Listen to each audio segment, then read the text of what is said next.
I would like to call the January 15th, 2025 board meeting to order. It is 5:33 p.m. There is a quorum present. Notice of this meeting has been posted in a time and manner required by law. Mr. Jones, would you please call the roll? Yes, sir. Cliff Williams. Present. Scott Carson. Present. Charles Perry. Present. Kyle Hagemeyer. Present. Ms. Paulette Traylor. Present. Ms. Nikita Lagway. Present. My name is Chad Jones. Thank you. This time I'd like to turn it over to Dr. James for our invocation and pledge of allegiance. Thank you so much, President Hagemeyer. Our invocation and pledge will be done by Lagway Elementary, so if I could have Cameron please come up to the front with her students. Good evening, Dr. James, Mr. President, Board of Trustees, the dynamic Ms. DeLosa. We're happy to be here this evening, and I'm all about showcasing these kiddos, so I'm going to quickly turn it over to them. My name is Logan, and I'm here with Maddie and Maverick. We are students at Lagway Elementary, where we are learning today so we can lead the way. We are proud to be students in Willis ISD. Tonight, we are here to lead you in the pledges and pray for our school, District 2. Please stand.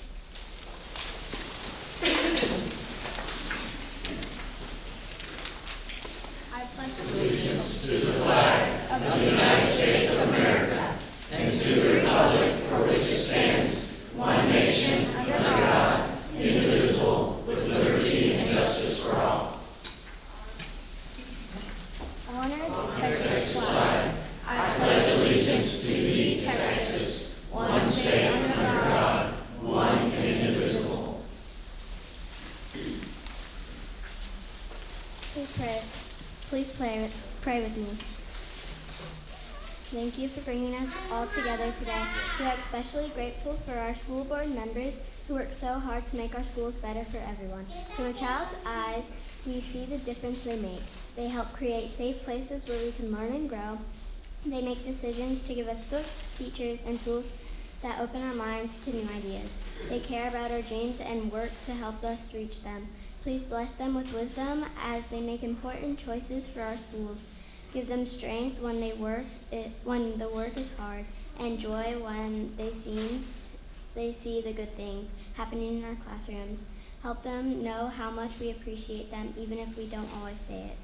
Thank you for their hearts that care about kids like me, and thank you for being with us every step of the way as we all learn and grow together. In your name we pray. Amen. Amen. That's a great job.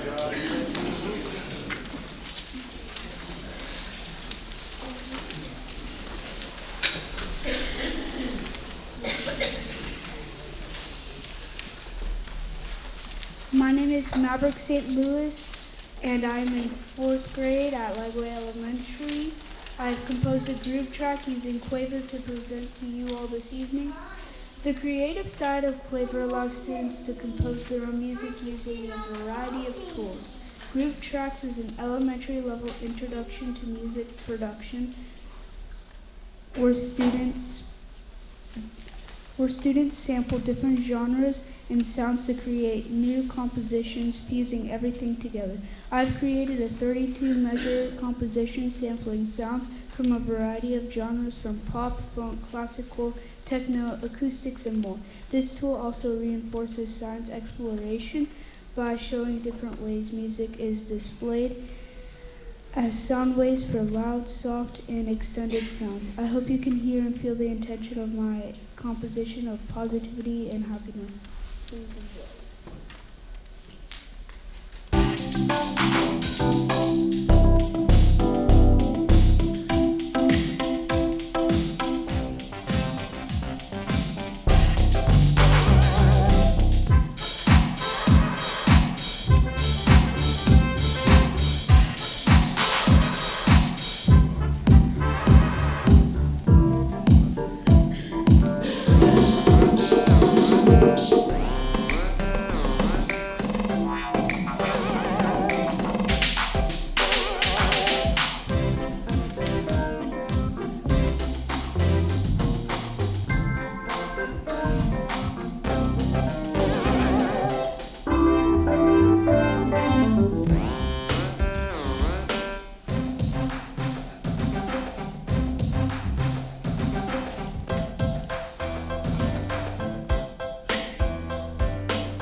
Maverick, we are so proud of you. This was actually something that he did in his music class using Quaver, our curriculum. We're very proud because he's actually extended this outside of school and at his church. So I have a little surprise for you, Maverick. You are Lagway's Student of the Month.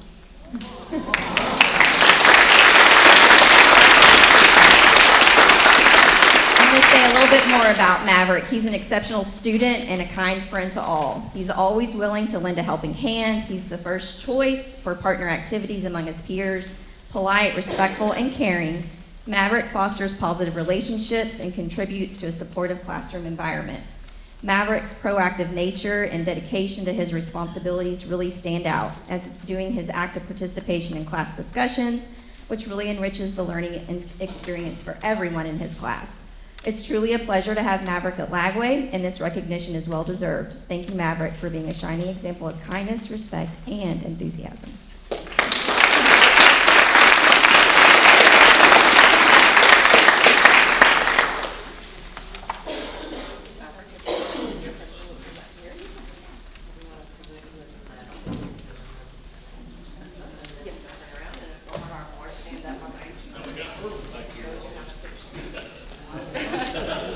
I know, y'all are gonna get a workout.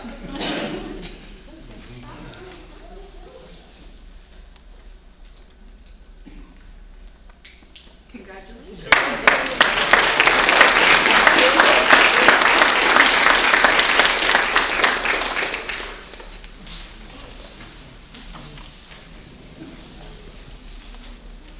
Good evening, Board, Mr. Hagemeyer, Dr. James, and Ms. DeLosa. We are going to continue our recognitions now with our Secondary Student of the Month, and for that I would like to introduce Anthony Roberts, our principal at Brabham Middle School.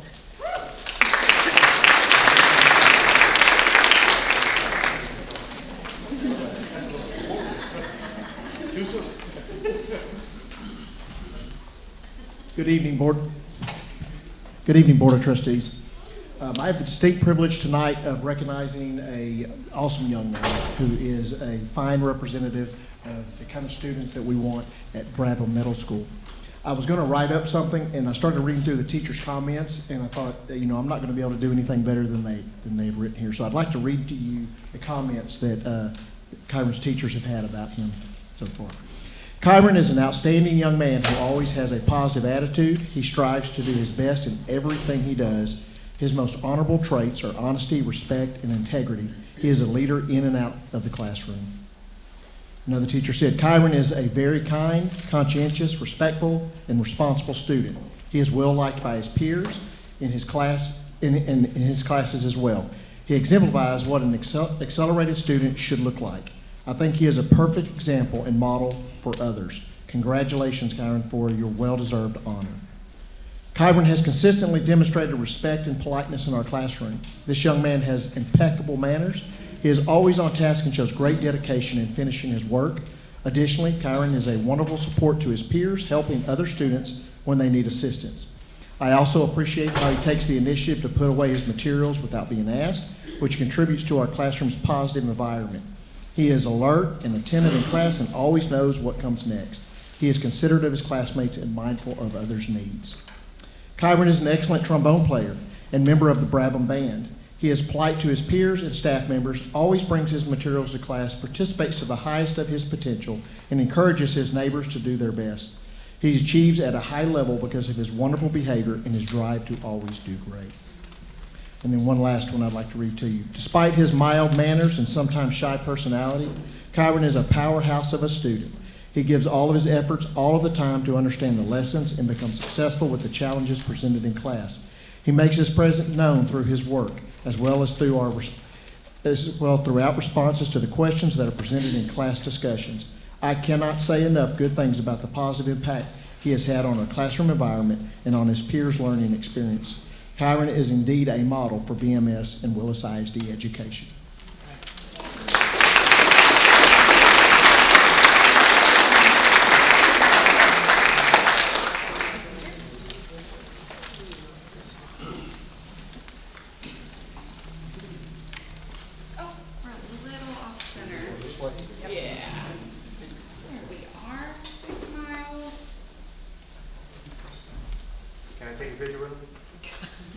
Yeah, absolutely.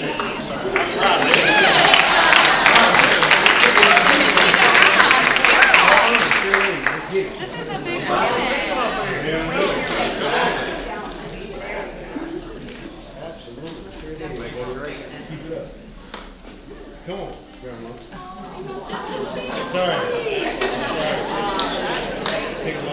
Okay, so now let's scoot this way a little bit. We gotta recenter. I think that's perfect. All right, big smiles. 1 second. Want to make sure there's no glare. Congratulations.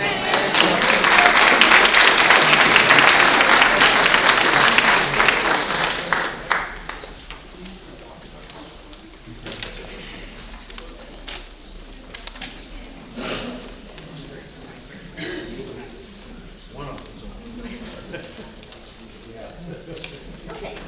At this time, we are going to move on to our Positive Pride Awards.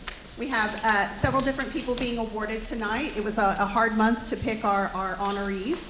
We are starting off strong with Cameron Wilder, and I want to read to you some of the things that her coworkers and teachers said about her that were submitted. Tonight, we're thrilled to celebrate, and this is me just starting off, celebrate some remarkable team members. The Paws of Pride Award was created to honor Willis ISD staff who consistently go above and beyond to serve our students, schools, and community. By focusing on the core traits of a Wildcat, passionate, responsive, innovative, dynamic, and empathetic, this program highlights individuals who play a pivotal role in fostering a positive and supporting learning environment. Our first award recipient, Cameron Wilder, demonstrates all 5 of these values in extraordinary ways. A longtime Willis ISD employee of 26 years and a school administrator, Cameron has been described as a kind, compassionate, and empathetic leader who truly listens and supports those around her. Whether it's stopping to provide guidance to her staff, encouraging her team to rise to their full potential, or inspiring students through her unwavering commitment to excellence, Cameron leads with a servant's heart.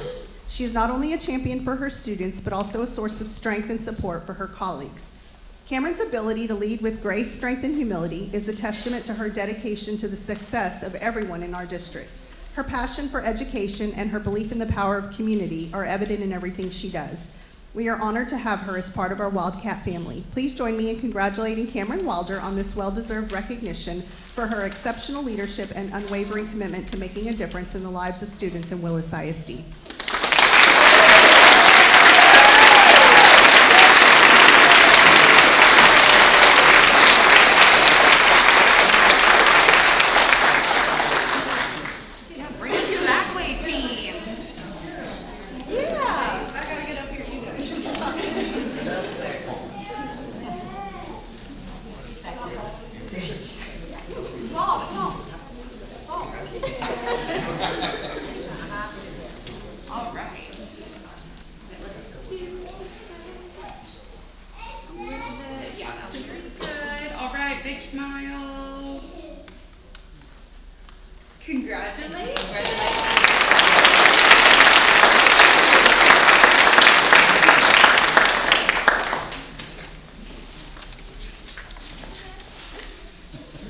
We are honored to recognize Amanda Cheatham as our second recipient of Paws of Pride.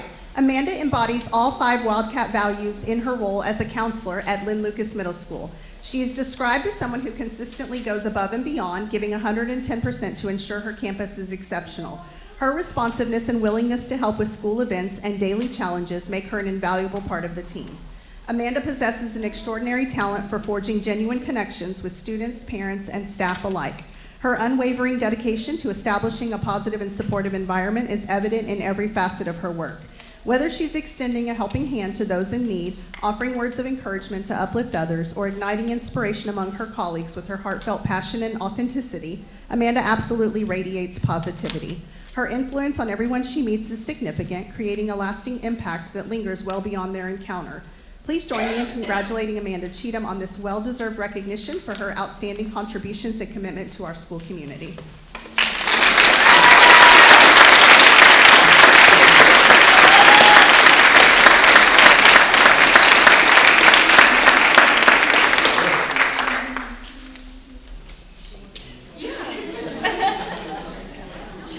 Dr.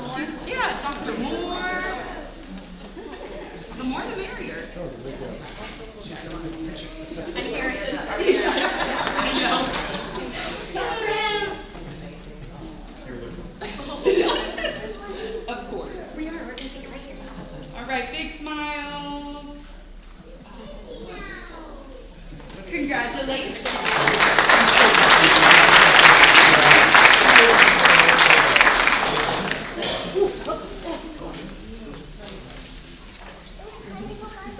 Our final recipient tonight is Richard Kreitz, affectionately known as Nurse Rich. He exemplifies all 5 positive pride values in extraordinary ways. As the school nurse at Cannon Elementary, and in his first year, I might mention, nurse here for schools, Nurse Rich consistently goes above and beyond his role, using creativity to engage students and staff in unique ways. Whether it's dressing up in themed costumes for events like Christmas, Halloween, and school celebrations, or fostering a welcoming and inclusive environment that brings joy to all, he is always ready to step in. Beyond his dynamic approach to school spirit, his empathy shines through in his daily interactions. Nurse Rich builds strong, trusting relationships with students and staff, ensuring that everyone feels valued and cared for. His responsiveness is unmatched, always ready to step in and support where he is needed, whether it's providing medical care, emotional support, or simply offering a kind word. His passion for our school community inspires those around him to connect and participate more fully. Nurse Rich is a true asset to the Cannon Elementary and to our district as a whole. His infectious enthusiasm and unwavering commitment to making a difference embody the very best qualities of a school nurse and community leader, and we are beyond grateful to have him as part of our Wildcat family. Please join me in congratulating Richard Kreitz on this well-deserved recognition for his outstanding contributions and dedication to our students and staff.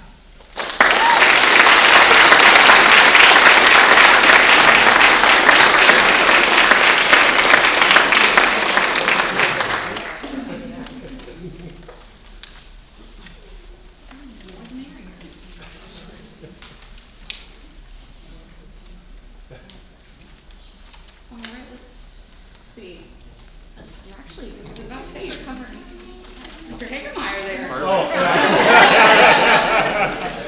All right, big smile. Congratulations.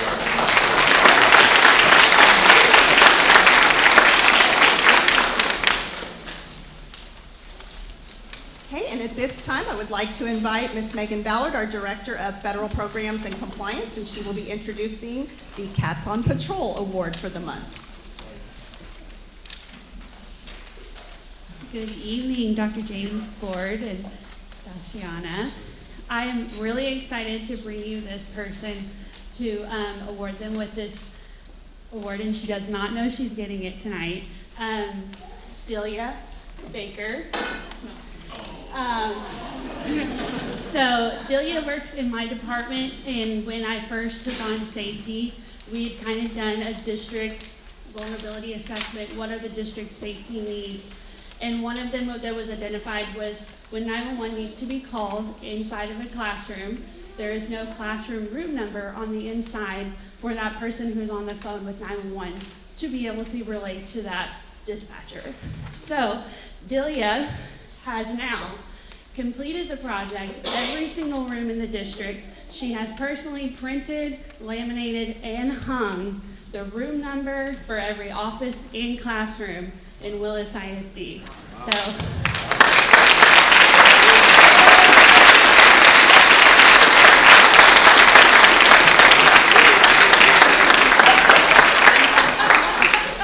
Say cheese. Thank you.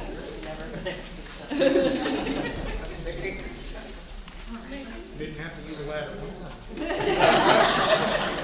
Big smiles. Congratulations.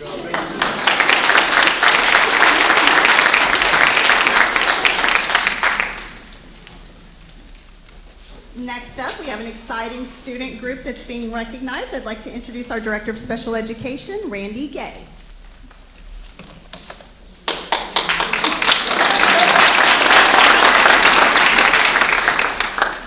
Good evening, board members, President Hagemeyer, Dr. James, and Ms. DeLosa. It is my distinct honor tonight to recognize our Willis Cool Cats bocce ball team and their coaches. So first, I would like to introduce Tyler Farrow. He is our adaptive PE teacher, and Christy Collins, our physical therapist. They are two dedicated and passionate individuals who coach and assist the Willis ISD Cool Cats bocce ball team. Their commitment to fostering an inclusive, supportive environment empowers athletes to develop their skills, build confidence, and embrace the spirit of teamwork. So I want to thank y'all for your work. And we're going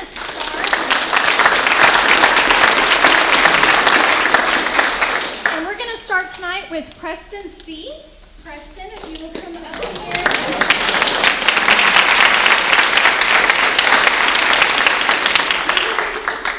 Willis High School athletes Preston C. and his partner Juan Lopez, who is unable to be here tonight, proudly represented the Cool Cats Special Olympics program at the area bocce ball tournament hosted by Sam Houston State University in September. Through dedication, teamwork, and countless hours of practice, the duo secured a first place medal in the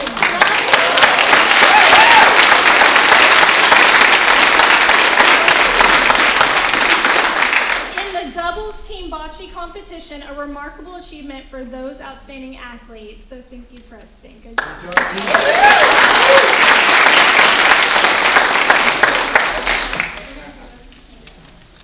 Great job, Preston. Okay, put your certificate down just a little bit. There Yeah, you so go. I can see your smile. There you go.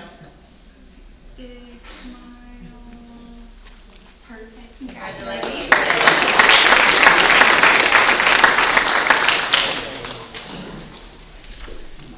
Okay, next up we have Jude Shepard. Jude, come on up.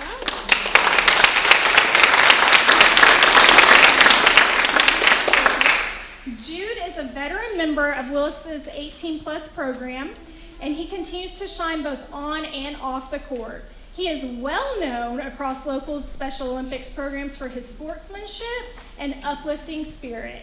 Jude inspires teammates and competitors alike to give their best effort. His hard work and determination earned him a 3rd place medal in the Area 6 bocce ball tournament at SHSU, further cementing his role as a cornerstone of the Cool Cats bocce ball team. And I just want to say, when I emailed about this recognition, his mom emailed me back and said Jude was so excited because he said he's always wanted to be recognized with his team.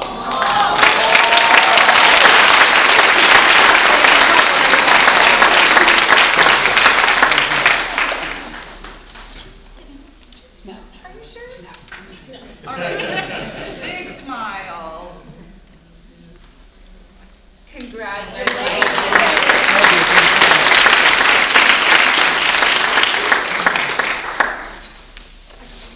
Oh, I'm so sorry. Get out my way, lady. I got one more. Okay. Next up, we have Hayden Urbanovsky. Hayden.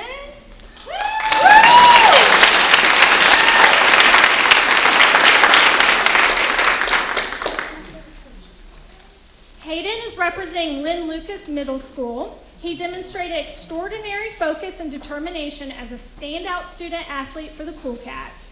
Giving 100% effort in every practice and game, Hayden's dedication paid off when he narrowly claimed a first place medal at the Area 6 bocce ball tournament. His competitive spirit and drive to perform at the highest level set a shining example for his peers.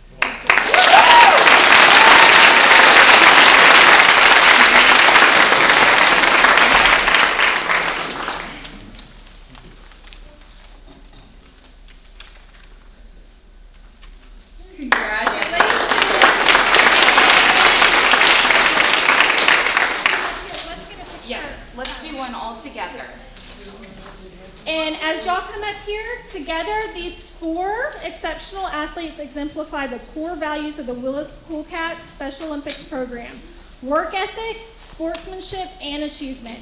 They make Willis ISD proud through their incredible performances and unwavering commitment to excellence. Congratulations, guys.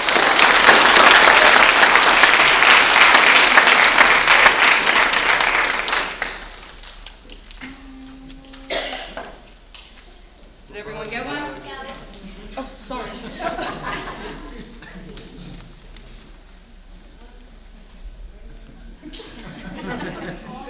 She knows angles.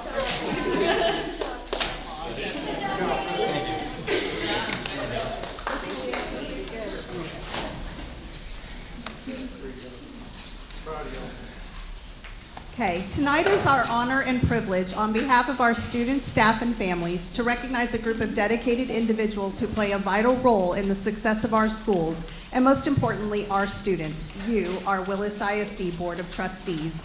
And I would like to first turn the floor over to our superintendent, Dr. Kimberly James. Thank you, Jamie. Dear President Hagemeyer, Vice President Traylor, Secretary Jones, and our esteemed Willis Board of Trustees. As we celebrate School Board Recognition Month this January, I want to take a moment to reflect on the incredible commitment and contributions each of you brings to our district. Your service is not only a testament to your dedication to the children and families of Willis ISD, but it's also a reflection of your shared desire to make our district the best it can be.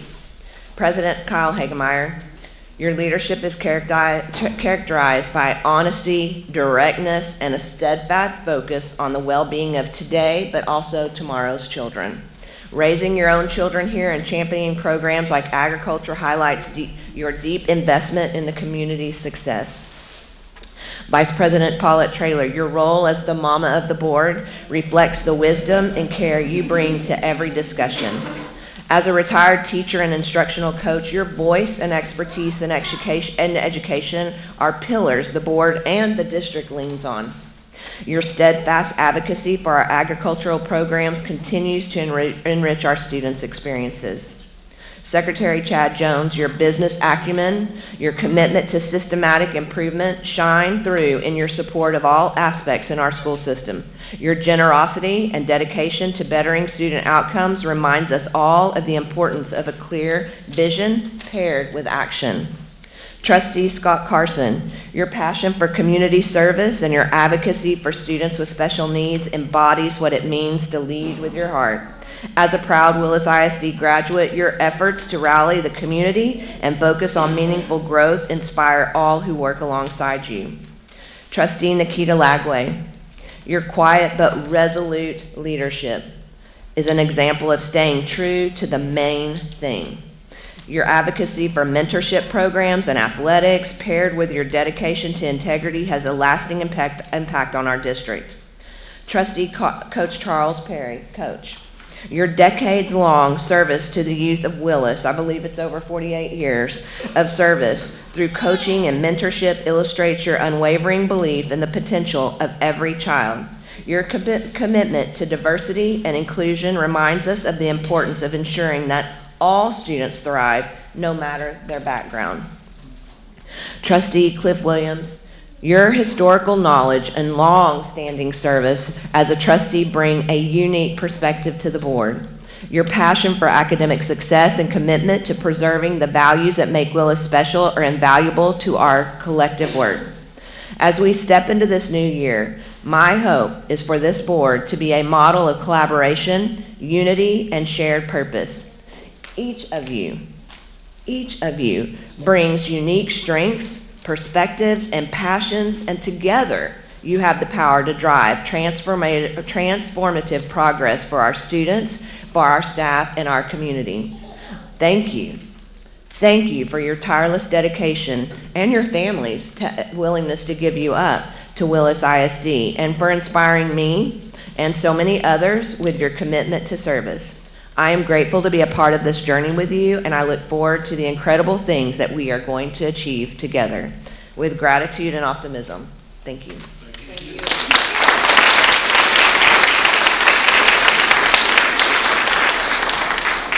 As we celebrate School Board Recognition Month, I just want to take a moment to express our deep gratitude for the tireless work and commitment of you, our trustees.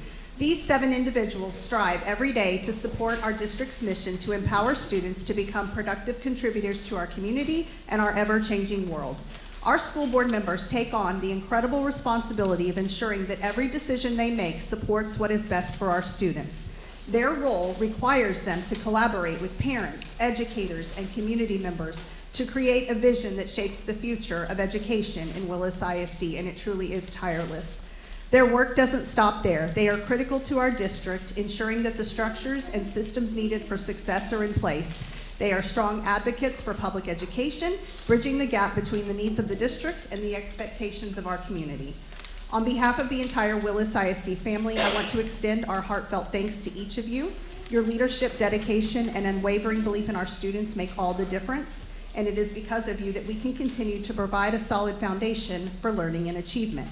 At this time, I have a special group of people who would like to come up. I would like to introduce Rebecca Brown, and she has with her, and she's from the local Girl Scouts, and she has with her the girls from Daisy Troop 107, 186, and they have some special things they would like to share with you.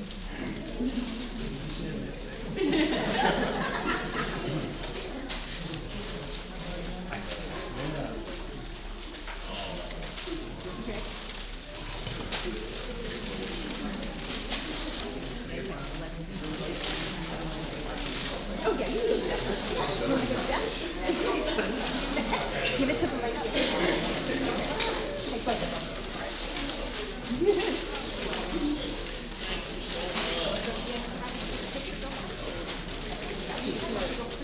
Okay, ready? Here. Okay, face the forward. Get real close. Thank you what you do for our school and from our troop.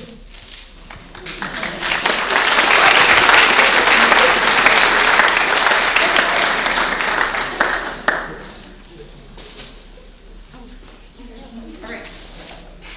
Can you scoochy? Just like 3 little scoochies? There we go. Perfect. Alright, big smiles. Girl Scout season. Smile. Thank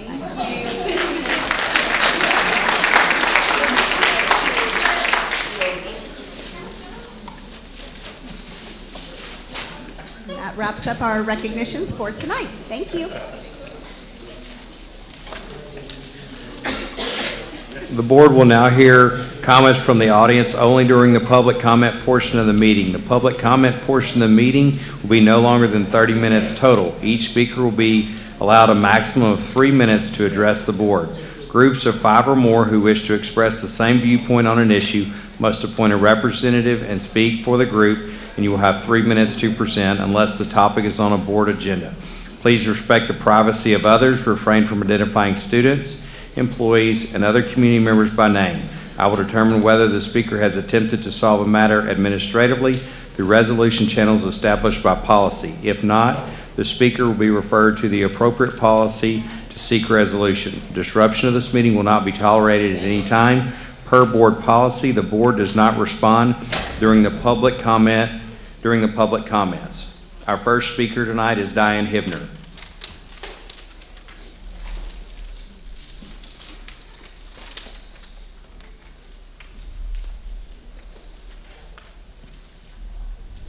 My topic this evening is can of worms. I want to recognize the board members who continually give of their time and effort to improve our school district. I believe that 2025 is going to be an exceptional year. Uh-oh, what is that noise?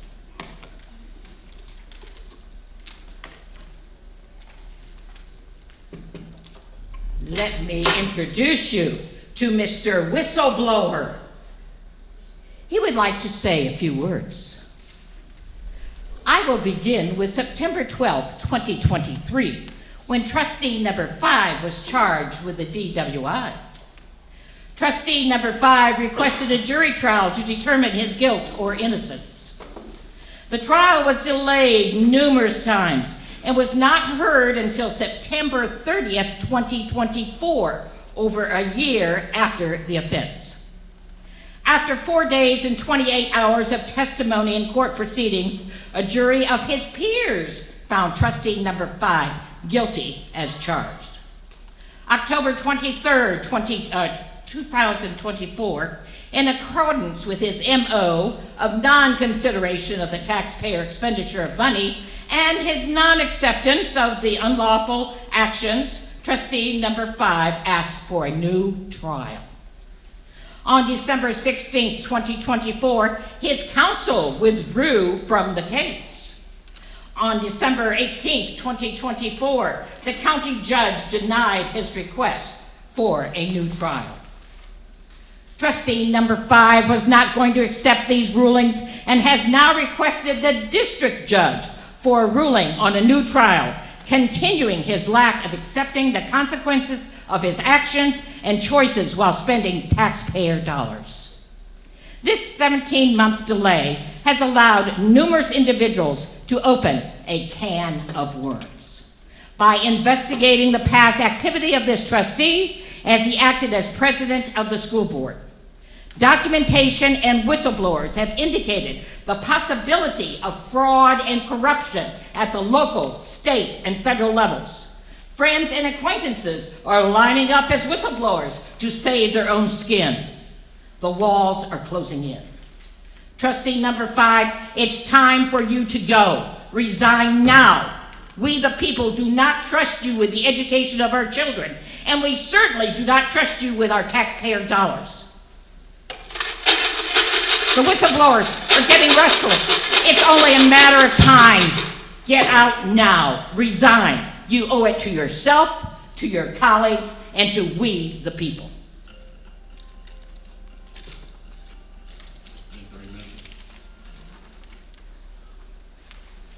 The next speaker is Bob Holden.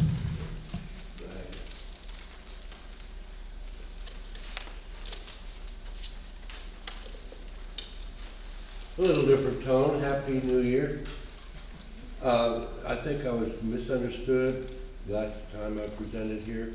Those who were unanimously reelected because no one challenged you, I meant that as a compliment. There are several groups in this county who are constantly looking at your performance, and they all chose to not seek anyone to run against any of you. So take that as a compliment, please. Our biggest threat, even to the survival of humanity today, is the green agenda. Nothing wastes more energy, nothing destroys more of the environment, nothing destroys more of the earth than the green agenda. And if you're worried about CO2, just stop exhaling. You'll help. Perhaps my ancestors were part of this problem. See, about 13,000 years ago, they walked from Asia through Russia to what is now Alaska. And after they got here, the oceans went up 400 feet. In fact, you can cruise now where they walked. I guess they just brought too many SUVs. Dr. James, thank you for your increased community outreach. It has been noted by many. As a suggestion, what you did in December, I think there is more interchange needed with the community, and perhaps could open it up to curriculum or other issues. One issue that I've had for several years, I was providing the second American flag to all of the schools. I no longer do that. They've gotten expensive too. Would you please consider that? There are many schools, businesses who don't know how to fly both American flags and the Texas flag properly, because we're unique in Texas. All other states fly it differently than we do. But we have special status.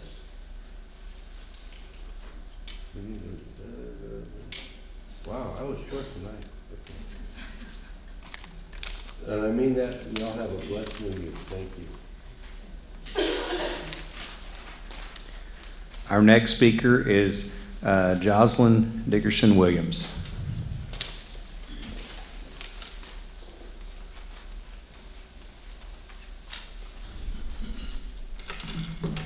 Good evening, members of the school board.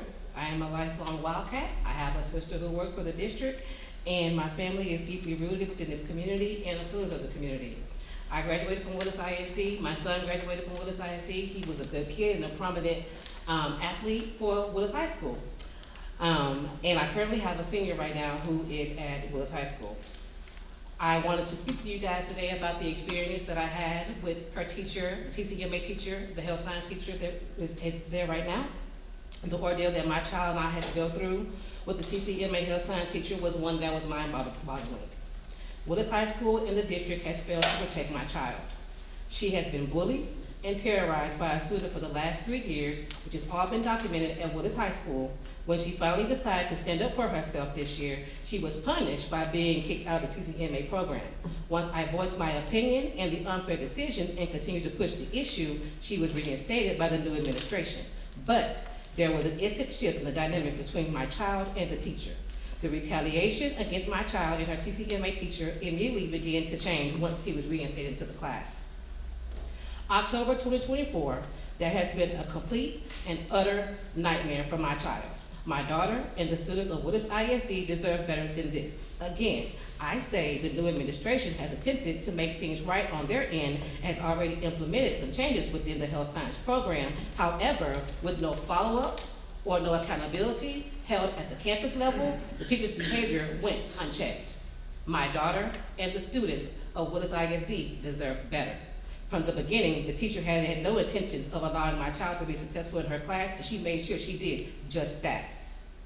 From the unprofessional and horrible behavior in the classroom concerning my student to being insubordinate with her superiors who had met with her on multiple occasions, the teacher still refused to follow the instructions given by her superiors. My child and the students of Willis ISD deserve better. The class is taught in the CTE building, the only class where you have to fill out an application to even be accepted into the program. The teacher then handpicks the student she wants to be in her class, no more than 10 students. And she has the freedom to follow her own grading policy and can kick whoever she wants to kick out when she feels they're not going to part of her code of conduct. While other TTE programs adhere to the district policy and the grading policies that they have. My daughter and the students of Willis ISD deserve better. I am well aware that all students have not had this experience, but for years, the number of students who have had this horrible experience with this teacher continues to grow. And how can we be allowed to have this happen when our district core beliefs are, we believe that education for all students is the responsibility for the family, school, district, and the community. My daughter is a part of all of that. Again, my daughter and the students of Willis ISD, they deserve better. In closing, this is not to bash the district that I've grown up in, I love and I support. I came to voice my concern to people who can make a change. Excuse me, Ms. Dickerson. 3 minutes are up. Okay, thank you. I appreciate you. Y'all have a good night. You too, thank you. Our next speaker is Nathan Erzadi. Dr. James, board, staff, and everybody in the room, thanks for this moment. I want to make it real clear right now, my message is not about me, the messenger. It's the message, so I want you to pay close attention, please. I just had this feeling today that I needed to get up here and talk. I know that lately here and other board meetings and council meetings, there's a lot going on that's negative, and there's a lot of reasons why. I recently had the opportunity to work with, I've got to say the name, Diane Wilson, counselor at Brabham, helping a friend of mine and her daughter navigate the systems for homework, for accountability, and she was phenomenal. She was caring, she was loving, she was patient. I can't even put into words how she went about what she did, teaching the friend of mine who, between some trauma things in her early life, a lifestyle at one time, and brain cancer with 30% of the tumor still there, has cognitive issues and can't remember things. She's followed up with her, she's followed up with me because this friend of mine wants me to help her out. So in the day of everybody talking about what's bad, the counselors here and everywhere, and all the teachers, they just need some love. And Diane Wilson, she's at CrossFit right now. If you know her, light her phone up, because I told her I'm going to tell you that. Light it up right now and tell her I mentioned her name. And then lastly, I'm lucky that I get to be a part of something called a surrogate program here for special needs foster kids. It sounds really great and it sounds elegant and it sounds like, wow, this surrogate person is this great person. If you know me, I need to pray for you because you know I'm not that great of a person. I get to help kids make sure that their voice is heard, I get to be their advocate. It sounds so great and wonderful, but it's 30 minutes to an hour of just making sure that nothing fell through the cracks. And so far I can tell you, and I'm hard. I've only asked for the 5-day time limit one time. And sure enough, we found some issues. The staff in the special ed department and then the gen ed teachers that support that are second to none. And I know a lot of them in a lot of other school districts. So again, please reach out to these people. There's a new house in town, a new group home. So now I've got 2 to 4 ARDs coming up. I've got 2 scheduled, I've got 2 more fixed to get scheduled, and they're sending in a lot of kids in the elementary and middle school area. These kids don't have anybody. They don't have anybody. So those of you that have friends with special needs kids and you're fighting for your kids, these kids don't have anybody. They don't want to get close to anybody because they're going to get taken away. So just love on these special ed kids, love on these special ed teachers, and Randy, the people, thank you. Thank y'all.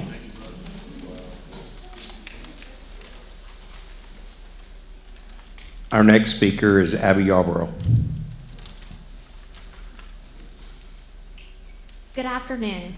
I'd like to publicly address my concerns regarding the December board meeting. During the public comments portion of the meeting, a CFI employee who also happens to be a taxpayer repeatedly violated Texas Open Meeting Act and board policy. He falsely implied that the district construction manager committed a crime and defied the clear instructions given by the board president at the beginning of the meeting.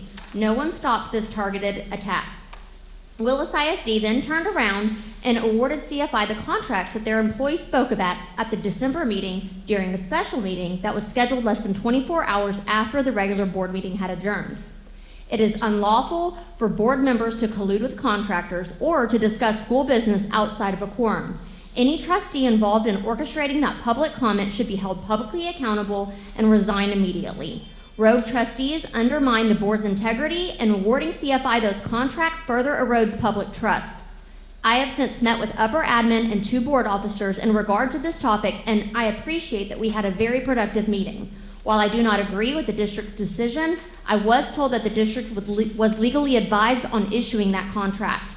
During that meeting, we were informed that trustee number 5 was involved in initiating the communications with the CFI employee that spoke at the meeting. What were those communications?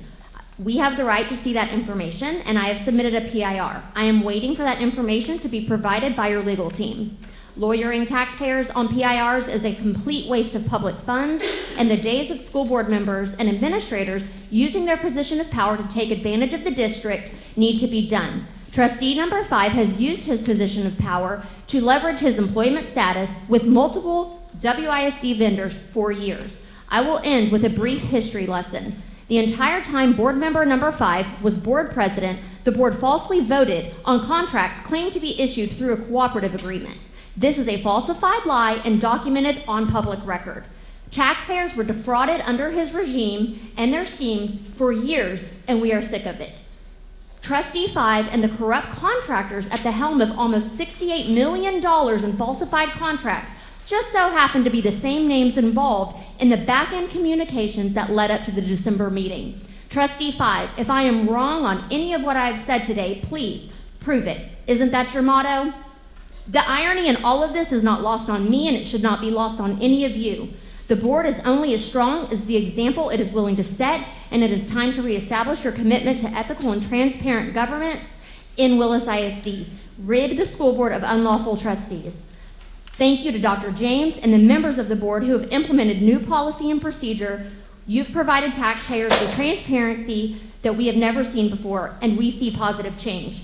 We know that you've inherited all of these problems, and we see your efforts to be positive role models for our children. Position number 5, you are not a positive role model, and you should resign immediately.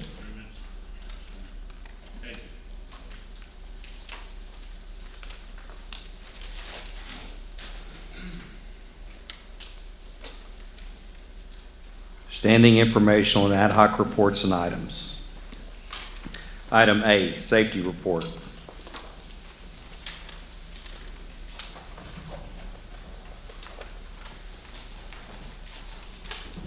Good evening, board and Dr. James and Dashiana.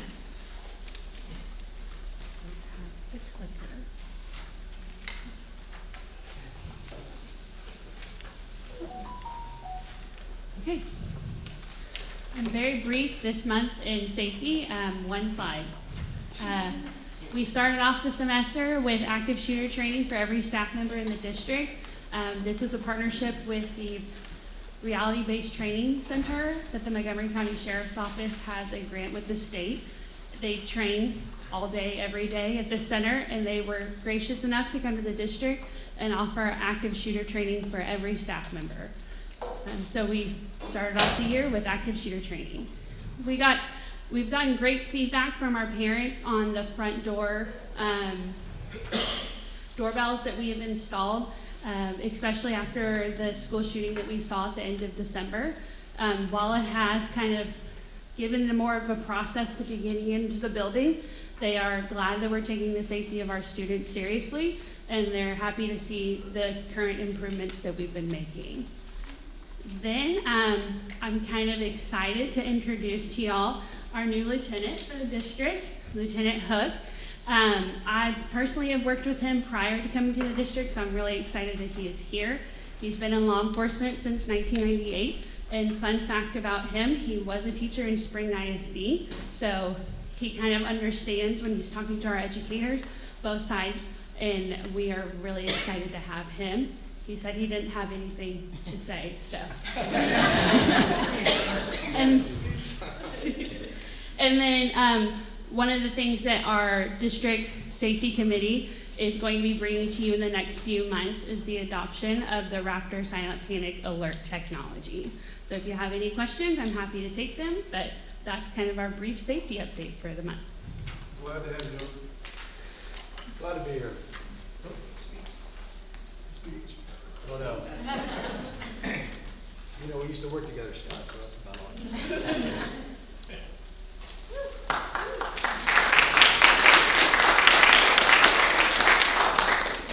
Item B, student enrollment and attendance. What this is all about. All right. Yeah, there's going to be some disappointment here in a second. Good evening, members of the school board, Dr. James, Ms. DeLoza. Clicker. All right, so as of January the 14th, 2025, our district enrollment is 9,368 students. That's an increase of over 369 students on this date last year. That includes 158 students just at the elementary level, and you can see there on the screen for each specific campus, and you can see where it was a year ago and where it is now. And then if you move to secondary, you'll see where it is. I believe our increase there was 211 students just at the secondary. And just since our last school board meeting in December, we're actually up 41 students in our school district, as of this numbers as you can see I pulled yesterday. The next slide, you'll see our monthly attendance update. You can see 10 of our campuses improved their attendance from this December if you compare it to last December, so from a year later. So like I said, 10 of them of the 11 increased. And then more specifically, I'd like to talk about just the last month. If you go from November to December of 24, 9 of our 11 campuses improved their attendance. The district as a whole was up about 0.75%. And as a whole year for the entire school district, we're still up over 0.5% from last year. At this time, I'd also like to announce our first ever winner of the Momentum Maker Attendance Award. This is going to go to the campus each month that had the highest gain in their overall attendance percentage from the previous month. So this is comparing November of 24 just to December of 24. Like I said, 9 of our 11 campuses had an improvement, but this campus had a 2.2% growth this month. And I'm sad she is not here because she would have been excited because our first ever winner is Roark Early Education Center. So congratulations to Ms. Lewis. And Dr. Velasco is going to accept on Ms. Lewis's behalf. Ms. Lewis will get to have this out there at the front at Roark for just a month. And she's got to bring it back next month, and we'll see who gets to get it for the next month. Okay, so congratulations.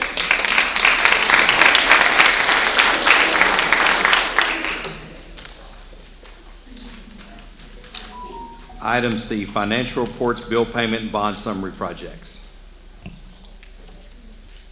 Yes, sir. Good evening, Board. Dr. James. Mr. Logan.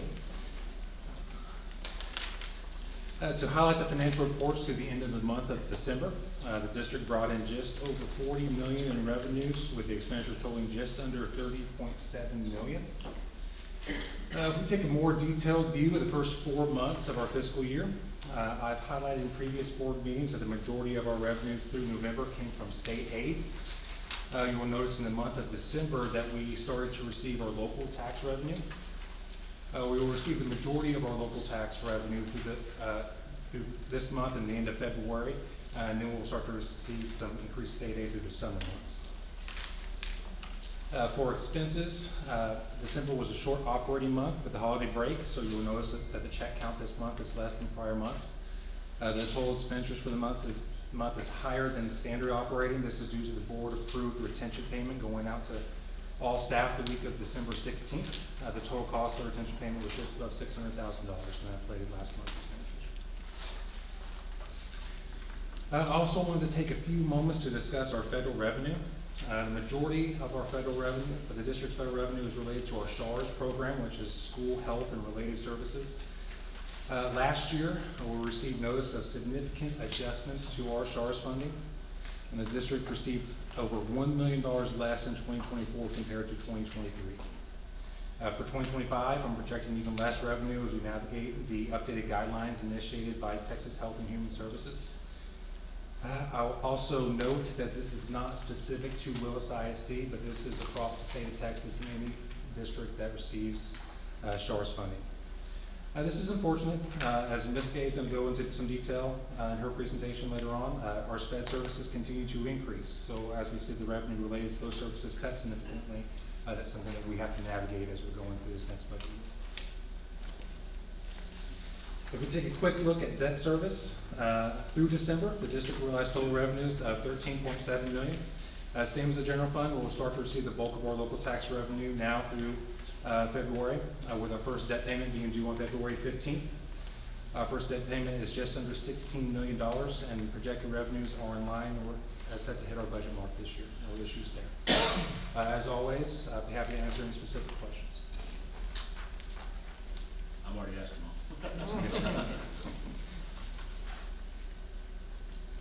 Item D, investment report. Yes, sir. The investment report included this month is for the first quarter of fiscal year 2025. It details the investment earnings for the quarter, which was from September through November. As we have discussed before, interest revenue is a topic that we as a district have to strategically navigate from the budgetary perspective. As you can see, it has fluctuated significantly the past 5 to 6 years, but with the district's healthy fund balance, we've been able to take advantage of the higher interest rates. Last fiscal year, we earned right at $3.1 million in interest. For this budget year, we anticipated the drop in rates, and we adopted that budget with 2.75. Year to date, running my projections, we currently project to hit that number this year with no issues there. That's something that we continue to navigate as we start this next budget cycle and look at to next year. Be happy to answer any questions.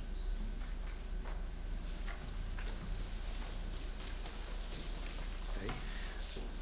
Item E, Counselor Department Review. Thank you, Gary. All right, I'm a little shorter than Garrett. Okay, so good evening, President Hagemeyer, Dr. James, Board. I am so excited tonight to bring you an annual update on the great things that are coming out of the Guidance and Counseling Department. You saw them tonight. It's like I stacked the deck. I promise I didn't work that, but that just shows what my team is doing. But presenting this month couldn't be more perfect because it's actually National Mentoring Month, and that's part of my department we'll hit on. And then kind of prepping you for next month, we have National School Counseling Week, and that's February 3rd through the 7th. So it is a wonderful time to celebrate the hard work of our counselors, and so my hope is that this presentation will inspire you to truly thank and appreciate that our school counselors, our interventionists, and mentoring staff, and all they do for our students each and every day. Whether it's face-to-face or behind the scenes, our team is accomplishing really great things. So here's them in picture form. You can see I have my elementary counselors up there. I have 6 elementary counselors, 4 middle school counselors, 6 high school, and then 1 counselor at Stubblefield. We also have 2 part-time social emotional interventionists, and those are licensed professional counselors. They are grant-funded positions, so keep that in mind that we really love them, and I'll tell you all that they do. They manage our DAP reduction program, and they're reaching a population of students whose need has risen above what teachers and school counselors can provide in need of direct services. These students have lost their belief in themselves, and their outlook is so damaged that without the support of our interventionists, they would not have a chance for graduation. And I want to give you one success story of our interventionists, and you can see them in the top right corner of your screen there, is a student who is heading towards heavy behavior problems and the possibility of not completing high school has worked with Mr. Crow, our interventionist up there, for 3 years now. And because of the services that he's provided, the student will now be graduating and attending Texas State University. So that's just a little tidbit of what they are doing. They are working just tremendously in part-time, and we're seeing it in our students. So we also have our new district outreach liaison. Priscilla Reyes is up there in the top left corner. She will be running all of our programs out of the Wildcat Resource Center. And I can tell you I'm very excited to have her. After what Paulette and I pulled off in December, Priscilla is a godsend, let me tell you. And we'll be hiring her assistant position, and we're interviewing this week for that. I also have taken on the RISE mentoring program. We'll highlight that more, but you can see Leanne Elmore is our mentoring coordinator, and Tiffany Moore is our new mentoring facilitator. So a little bit about what it looks like on our campuses. You can see up there our current counselor caseloads. So all of the things that our counselors are doing, what was said in public comment could be duplicated to all my counselors. They are all going above and beyond with heavy caseloads. Those, the national recommendation is 250 to 1. State Texas recognizes 350 to 1 as their recommendation. So you can see the power of the counselors and what they're doing, even with large numbers there.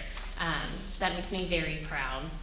So one thing that I was charged with when I came on board 4 years ago was developing our comprehensive school counseling model. So like anything we do, there's a state model, and we make it Willis here because that's what we do.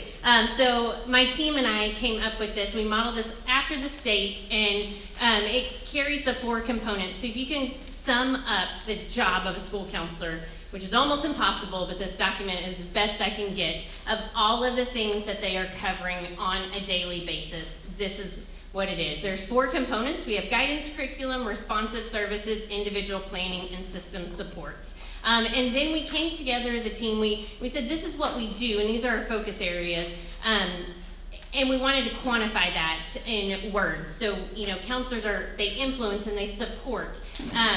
They connect families to resources. They intervene. They consult. All of these things were said in public comments so beautifully.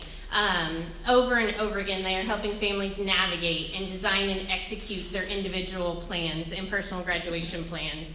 And they are working on the background to be that system support of our teachers, our staff, and our community. So this model here has helped me. We have to collect data on our counselors and where they're spending their time.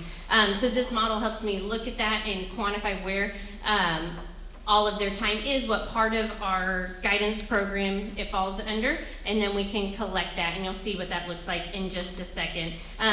It also helps, as best we can, communicate how vital the role is of a school counselor, because like we say every February, it's what they do behind closed doors, and the public doesn't always see that. So this document helps communicate all that they are doing.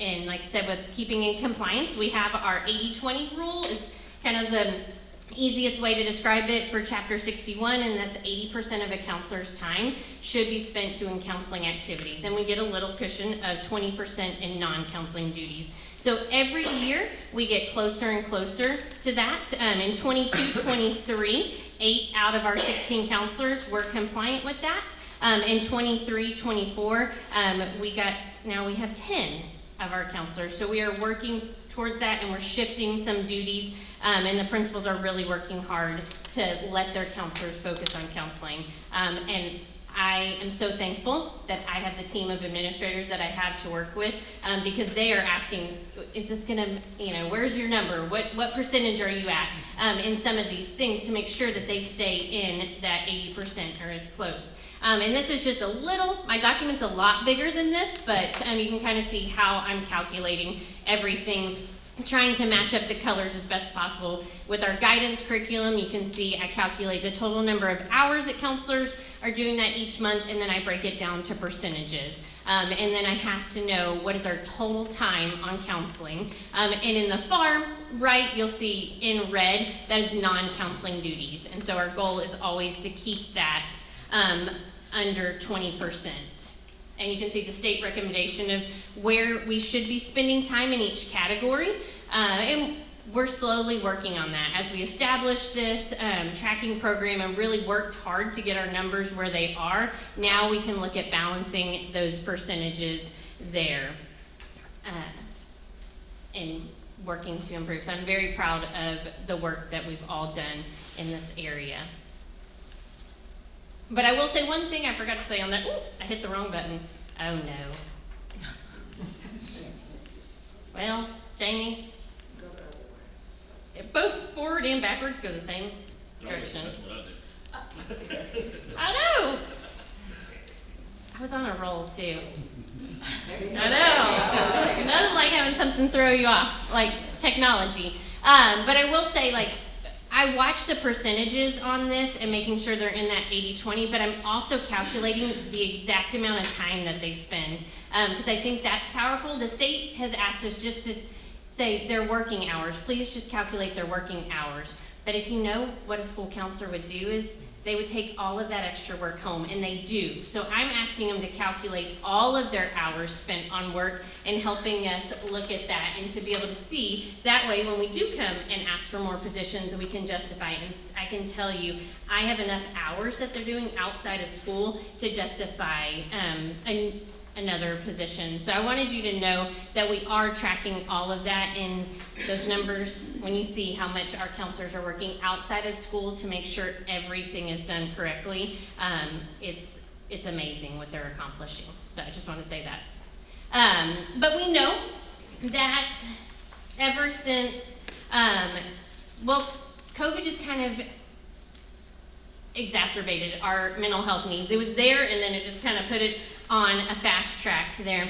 But their mental health needs are ever increasing, and our team is working very hard to provide the highest amount of support we can and follow standard protocols in situations that we know that are the best in the state for our families. And I have put our protocol up against others all across the state, and I really believe our suicide and self-harm protocols would stand shining above most other districts, so I'm proud to say that.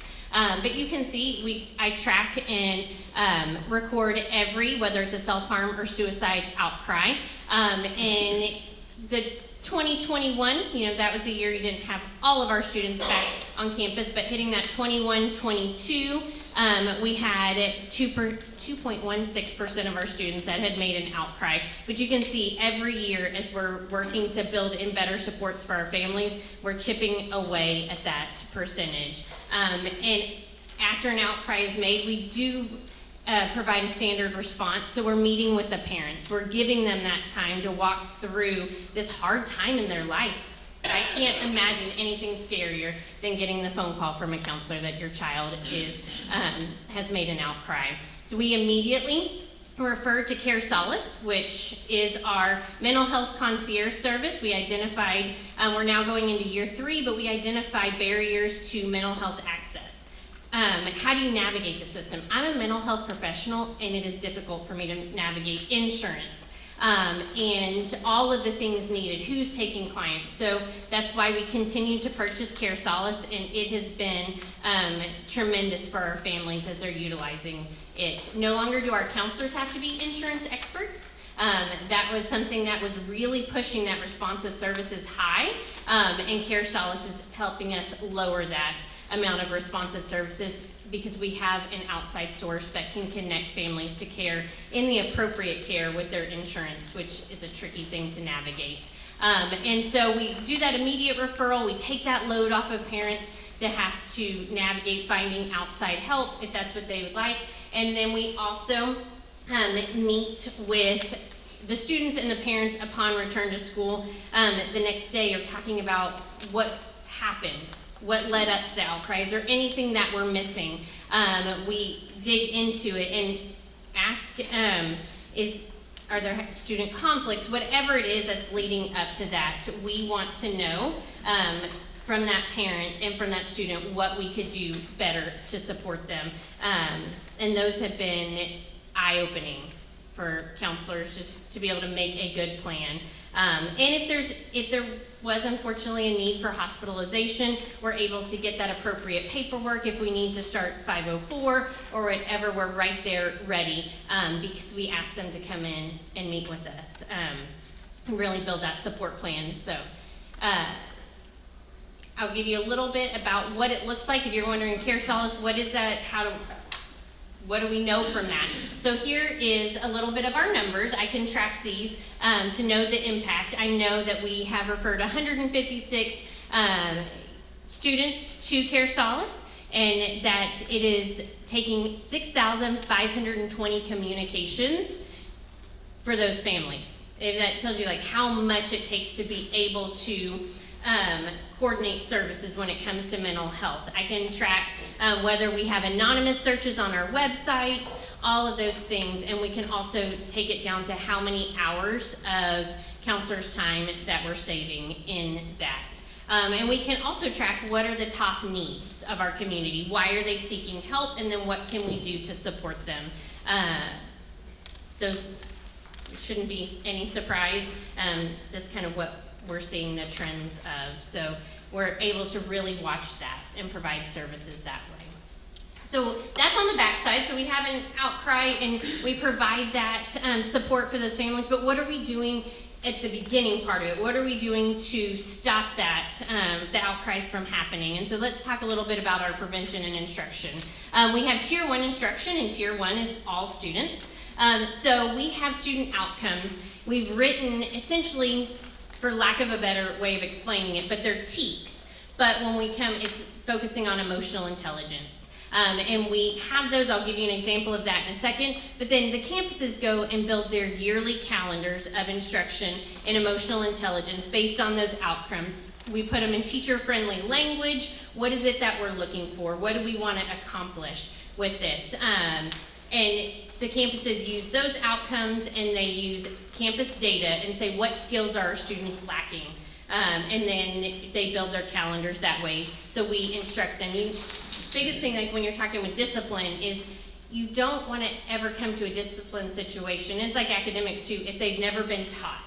And that's a question I always ask when have they been taught these skills? And so we teach them what it is that we want to see and what they need to be successful. Because we do know that 58% of their performance in the classroom is due to their EQ, which is emotional intelligence, and not their IQ. So the emotional intelligence piece of it really ties into their learning and their outcomes in the classroom. So some of our programming, our pre-K has done Juan Pablo for many, many years. So anybody who's had a pre-K student, they know exactly who Juan Pablo is.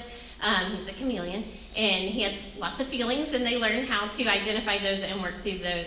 And then we also added in for pre-K and K, Words Are Not for Hurting. This year we purchased books for all of our pre-K and K classrooms to add those in. It's a simple, repetitive foundation to address anything, whether it's being unkind to other students, whether it's making an outcry. It's just that words are not for hurting. What are words for? And it's an easy way. It's also, we have some of our campuses that are using it to give the language to parents and let parents use it at home. And And as a parent, I can attest to the power of those books because I did do the Teeth Are Not for Biting for quite a while, and the repetitive nature of it, it'll come out and you'll have good outcomes. Pre-K to 12, we have Character Strong going, and we are now, I believe that came on board before I got here, and I just got to pick it up and run with it, and I believe we're in our 5th year of implementation there. And then over at our DAEP, they're picking up Character Strong this year. They've been doing Why Try for years, and then we also have group counseling with our interventionists, and then they also run a BASE program, which we'll talk about a little more in a second. And so how do we deliver those lessons? We're doing them through morning meetings. Our secondaries have set emotional intelligence times, and then again, I monitor that through our emotional intelligence calendars. At any point, I can click on it and tell you that the high school is running their lessons on responsible decision making. And I can see which outcomes that's tied to, very much like it is a TEAC. And then when we have our administrators and our behavior coalitions always asking the questions of, did they learn it? Did they learn what we wanted them to learn during that instruction time? What percentage did learn it? What percentage didn't? And then what more intensive interventions do we need them to put in place? This is what it looks like. For our emotional intelligence outcomes, again, we wanted to make it look like a document that teachers have seen before. I can statements, those are very common to teachers. They know those. So when we're asking about self-management, what does that mean? And one of them is I can demonstrate honesty and integrity and trustworthiness. So that's what we want to see after we deliver our lessons. And to break it down even further, each one of the I can statements has their student outcomes broken down. So for 5th and 6th grade, for self-awareness, we want students to be able to recognize intensity level of emotions in different situations and the situations that cause them. So we're looking at antecedents. And if they know this thing, when somebody talks to me this way, it makes me mad, then we're able to teach them what do you do when you're mad? And what is a good way to respond to that? So then they take it further with the Character Strong lessons. But everything is tied back to our student outcomes there. So when we identify and we look at that and the Behavior Coalition say these students did not master this skill when we taught it, we then move to our Tier 2, and that's some students. And so we have our BASE program, which is an online self-paced emotional intelligence program. It's used in all of our secondary ISS programs. It's used in our DAEP reduction program, and then it can also be used by counselors as it's identified that a student needs it. So they take the course, it gives them, again, that self-paced option. They work through it in a very student-friendly way, and then they're able to, counselors and ISS teachers are monitoring those answers on the backside and able to intervene and discuss with students. We also use Why Try. We talked about that a little bit before at our DAEP, and then also on our campuses, last year we were able to train one counselor from each campus on Why Try. So our substance use prevention, we've got our 5th grade vaping curriculum. It's provided in all of our PE classes.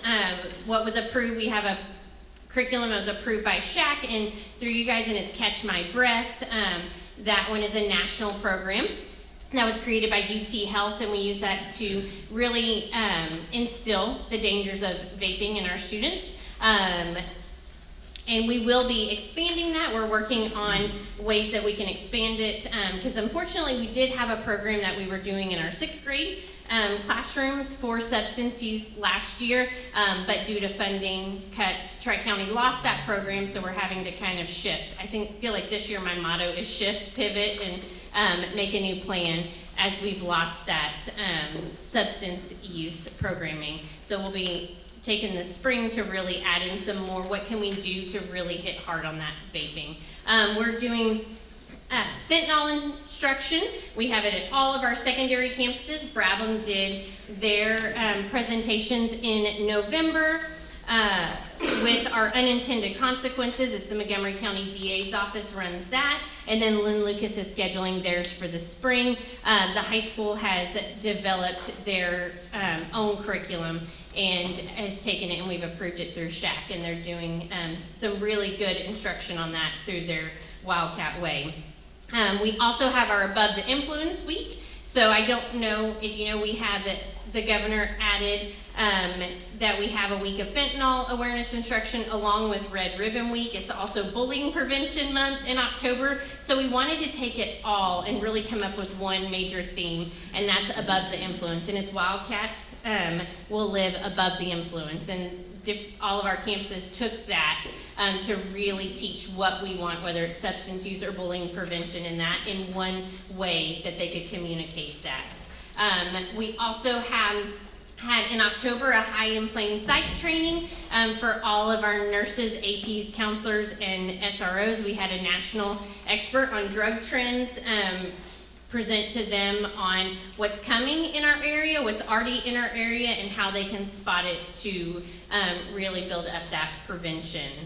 So from that, we've had our campuses already identify maybe ways that they can improve and really bring in some programming to help on the prevention side of it. And we've got Lynn Lucas and Brabham that will be setting up our I have a teenage bedroom kit.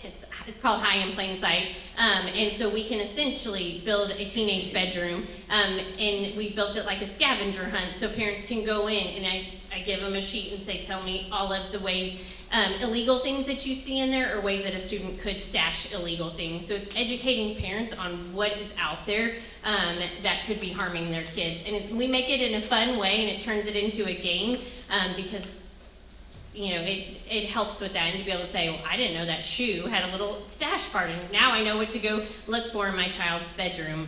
So it's been a lot of fun, and they'll be offering that at their elective nights. So we're trying to get the learning out there on our substance use prevention as much as possible.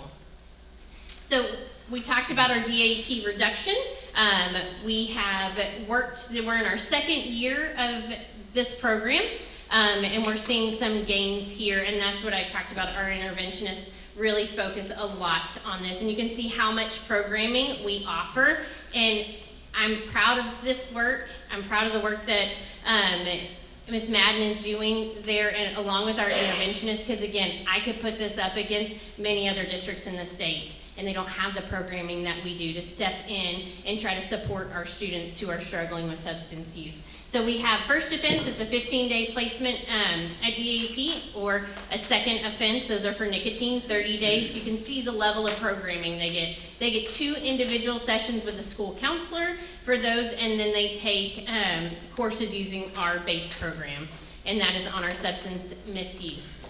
And then if it's the third offense nicotine or THC placement, which is a 45-day placement, you can see what we put in there. They're getting 4 group sessions with a licensed professional counselor, 4 individual counseling sessions, 2 individual sessions, and then they're taking about 10 hours of coursework. So when we say that we're reducing their time at DAEP, they're doing the work. They're earning that time back on campus, which then gets them back to the learning as quickly as possible.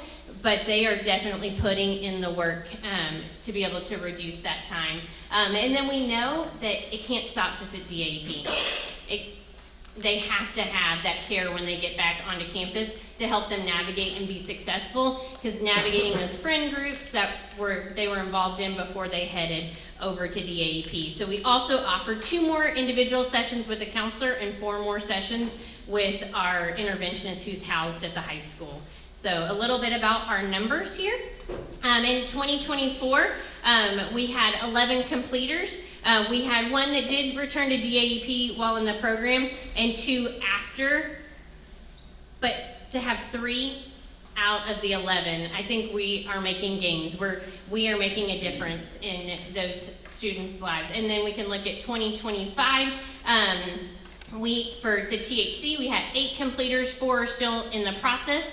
And we only have so far 1 who's returned after they completed the program. They returned back to DAEP for a second offense. And then we have our 2025 nicotine reduction numbers. So far we've had 52 complete our reduction plan. We have 12 in the process, and we have had 4 of those who've returned back to DAEP after completion. But again, when we're weighing those numbers of completers versus the recidivism rate, the completers definitely is showing the progress and what they're doing, and the impact that it's making over there.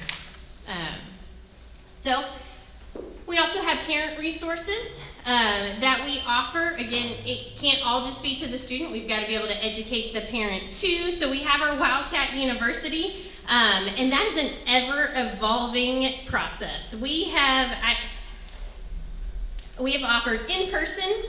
I've done them virtually. Now we're doing on-demand options with a newsletter, anything we can to reach as many parents. When we get the feedback on, I've had parents reach out and let me know that, hey, I like the on-demand option. I watch it on my lunch break. I can't come at night when you have these events. So can you do that? So every time we receive that feedback, we kind of pivot and provide what parents need at that time. And based on parent feedback, that's why we put our guidance and counseling newsletter in place. I had a parent say, you know, I may not have come to the sessions, because it's kind of that thing, you don't need it till you need it. And they said, I might not have shown up to some of the sessions that you offered, but now I need it, and I need a way to go back and view. So we've recorded all of our sessions. They live live on our website. We have 15 department-created on-demand parent information sessions. I also have one Texas School Safety Center. It's before you text, and it addresses sexting and bullying, cyberbullying there, that parents can take that course, and that is what is shared through the guidance and counseling newsletter. We identified, based on our district counselor advisory committee, what are the top needs, whether it's the month highlight there or things that we're hearing from parents. Sleep awareness. They talked about the importance of sleep and how do I get a better sleep routine. So we're really trying to meet parents where they are and give them the things that they need at the time. We also have parentguidance.org. It lives on all of our counselors' web pages. It lives on my web page. It's a good partnership that we have with them, and it provides 50 on-demand parent courses that they have free access to at any point. We share this in all of our newsletters. Campuses have done, pushing out flyers to parents, but they've got more things right there. And there's also this fun little tool. It's called Ask a Therapist, and it's, those questions that a parent has, like my 15-year-old, I can't get them out of bed to go to school. What would I do? And it is, a therapist will give the answer of parents who've asked. So you can submit a question, or you can just go through and see what other parents are asking and see the answers. So that's been a good resource because, you're not alone, that you're not the only parent whose 15-year-old will not get out of bed and go to school, but then also what is an expert's response on that. So I track all the views on our newsletter and keep up with that, and counselors are also sharing that out. We put it in our district SMORE, and then counselors also attach it to their newsletters.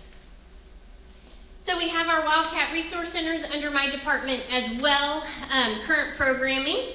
So this year for school supply assistance, we supported 863 students with full school supplies and a backpack. And that was just at the big push. We are constantly, on a regular basis, new students are enrolling, and we are filling backpacks and getting that out. Christmas assistance, we served 1,229 children this year. So to put that into perspective for you, if it was a rough calculation, and Paulette knows that we can't always quantify it, but if I said if we spent around $100 a student, you can think about through community support, then that's over $120,000 through the Resource Center, and that is huge, and we're meeting the needs. So when we're looking at our current numbers for the district for economically disadvantaged, our percentage is 60.41%, and that is with 5,000 students who qualify for free lunch and 596 who qualify for reduced. So we are meeting the needs of quite a large number of our students in that. So the Wildcat Resource Center was created to help families with items they need to prepare their students for learning each day. everything that goes into the Resource Center is from community donations. So we have built some great partnerships in the community, and because that hub was established, constantly getting calls. Priscilla received a call this week from Five Below saying, hey, I want to bring donations to you. So because that building is established and the community knows about that, that's how we connect and get those needs met. So I took the 23-24 numbers for you because this year has been a little bit off as our programming was changed in the fall due to lack of staffing. But you can see those are the things that we're providing on a yearly basis. Those are all through donations, running Cat's Closet. We also have the Assistance League that provides us blankets and fans. So 34 fans went out this summer and 200 blankets went out this winter. We're also teaming up with the food bank once a month, and we serve anywhere between 150 and 300 families through our mobile markets there.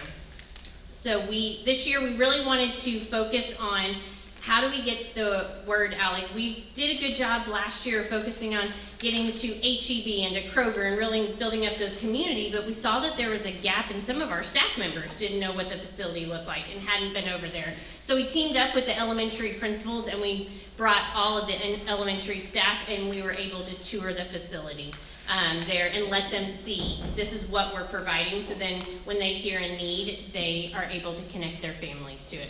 So it is in need of volunteers to run smoothly. So if you are interested in volunteering, we've got Priscilla's email address there.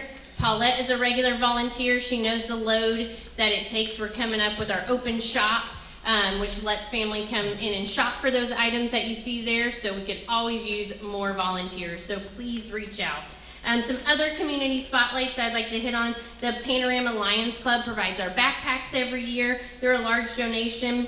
Kroger provides donations along with volunteers. They've sent volunteers to multiple events. We talked about the Assistance League. We've got Five Below coming on. HEB is always a huge sponsor for us. Those are yearly sponsors. Christmas sponsors, we had close to 400 personal community sponsors, just community members that said, I want to sponsor a child. So 400 is amazing. Keating Honda is a huge sponsor. Judge Max supports our program. And then there was a lot of anonymous donors. I can't even tell you how many people would walk in, not want to give me a name or anything, and hand me some gift cards that we could give out for Christmas to our older students. And they wanted no recognition, and I'm trying to keep track of everything, and they would walk out. Part of me wonders if some of those were angels, because I don't know where they went. They wanted no recognition for that. They just wanted to support the students in our community, and so we are grateful for that. So the last thing I just want to hit on is our RISE mentoring program, and this is a new program for me to supervise. It was moved over to my department late fall. I've been a mentor for 4 years, but I didn't realize all that Leanne and Tiffany now are doing on the backside until taking it over. And so a little bit of highlights. So RISE stands for Relationships Inspiring Students Education. There's approximately 120 students in the program. They just had a new mentor meeting last week to bring on more mentors. It was on January 9th. Ms. Lagway knows every time I go to meet my students, she's there too. So we see those mentors that are coming and they're constantly recruiting. We're trying to match primarily with middle schools as our students in the program are moving up to the high school. So we recruit through networking, word of mouth, social media. Again, anyone interested in volunteering for that and becoming a mentor, it will change a child's life, but it'll change your life as well. We have all of our mentors are background checked, and they stay with the student through graduation. So those relationships that I watch happen every time we meet for lunch is incredible. We have several former mentees that are coming back and mentoring students, and lots of community members. Students are recommended by teachers, counselors, parents, and Leanne does a really good job of, she has the mentees and the mentors fill out interest surveys, and she matches them based on the interest, and it is kind of crazy. So when she gives me my mentee, I'm like, how did you know that? And make sure that that's a bond that they will be able to have like interests and build that relationship. So she does a powerful job with that. So mentors have lunch twice a month with their mentee, but even beyond that, I was in and I heard a mentor sitting down and talking about, we gotta get their grades on track, and really helping Leanne go, I need you to check in with this counselor and help this student. We have to get them, you know, the help they need and support in the classroom. So even though it says lunch twice a month, the mentors are doing so much more than that. So we would love to have as many community members as would like to be a part of our mentoring program. So I honestly have taken up way too much of your time, and I could talk probably 5 more hours on my department, but I could only give you a snippet, and they limited me a little bit, but on all that we're doing. But I just want you to know our team is working miracles for our students on a daily basis. So I appreciate your time, and if you have any questions, I'll answer them. Thank you for all you do as well. Oh, thanks. Appreciate all the council. Thank you. Item F, Special Education Department Review.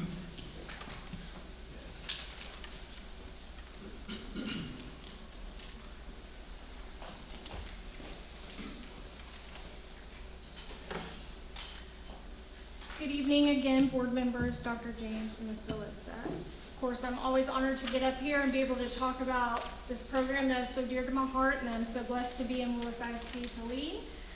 So we're going to jump into it.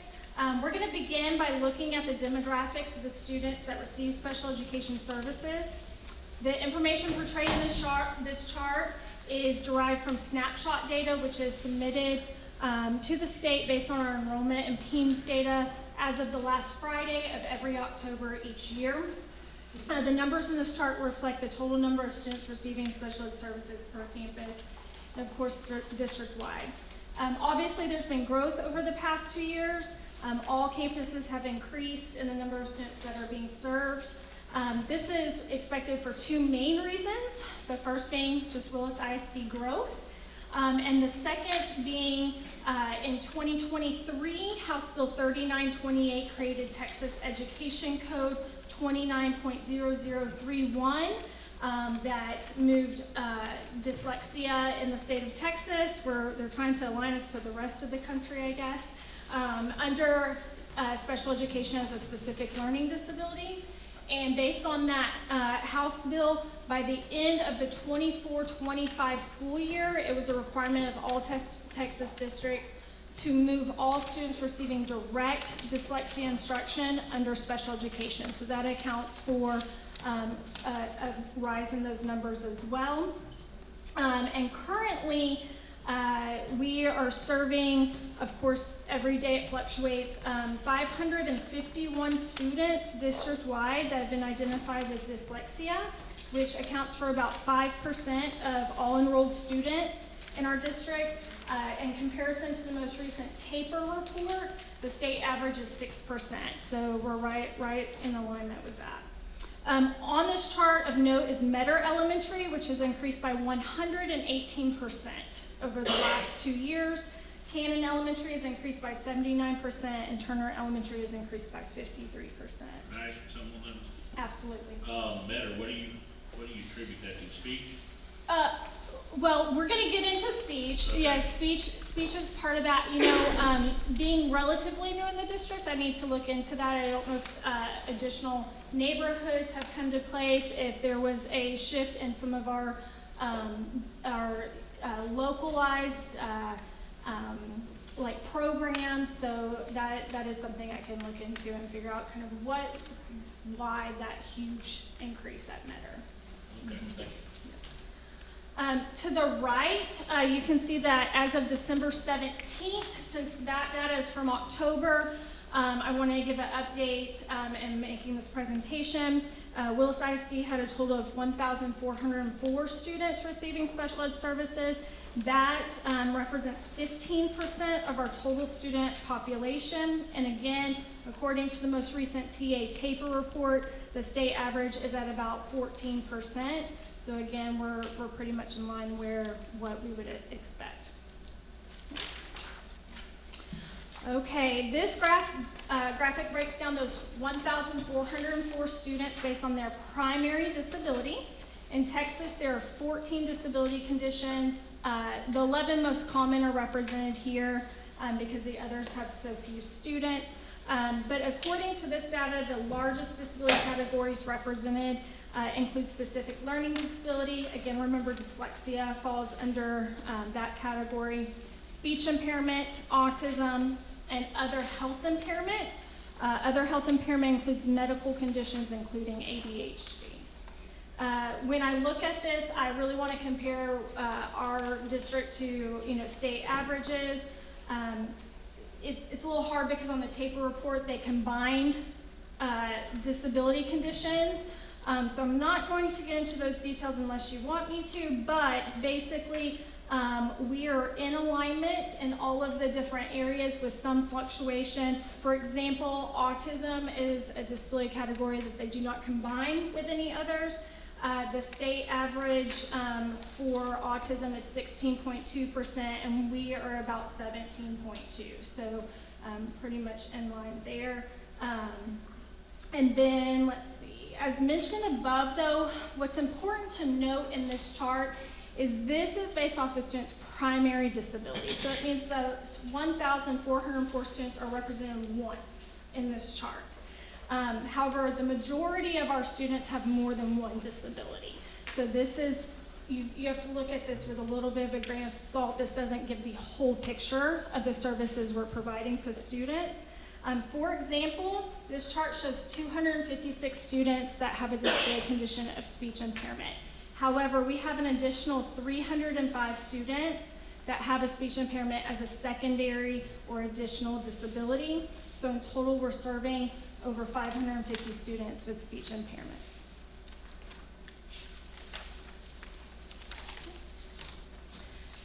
So that brings us to this slide.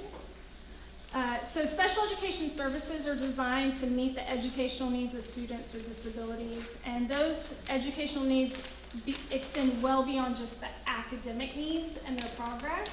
In order to address social, emotional, communication, physical needs as well, many students receive related or instructional services, which are in this graphic in front of you.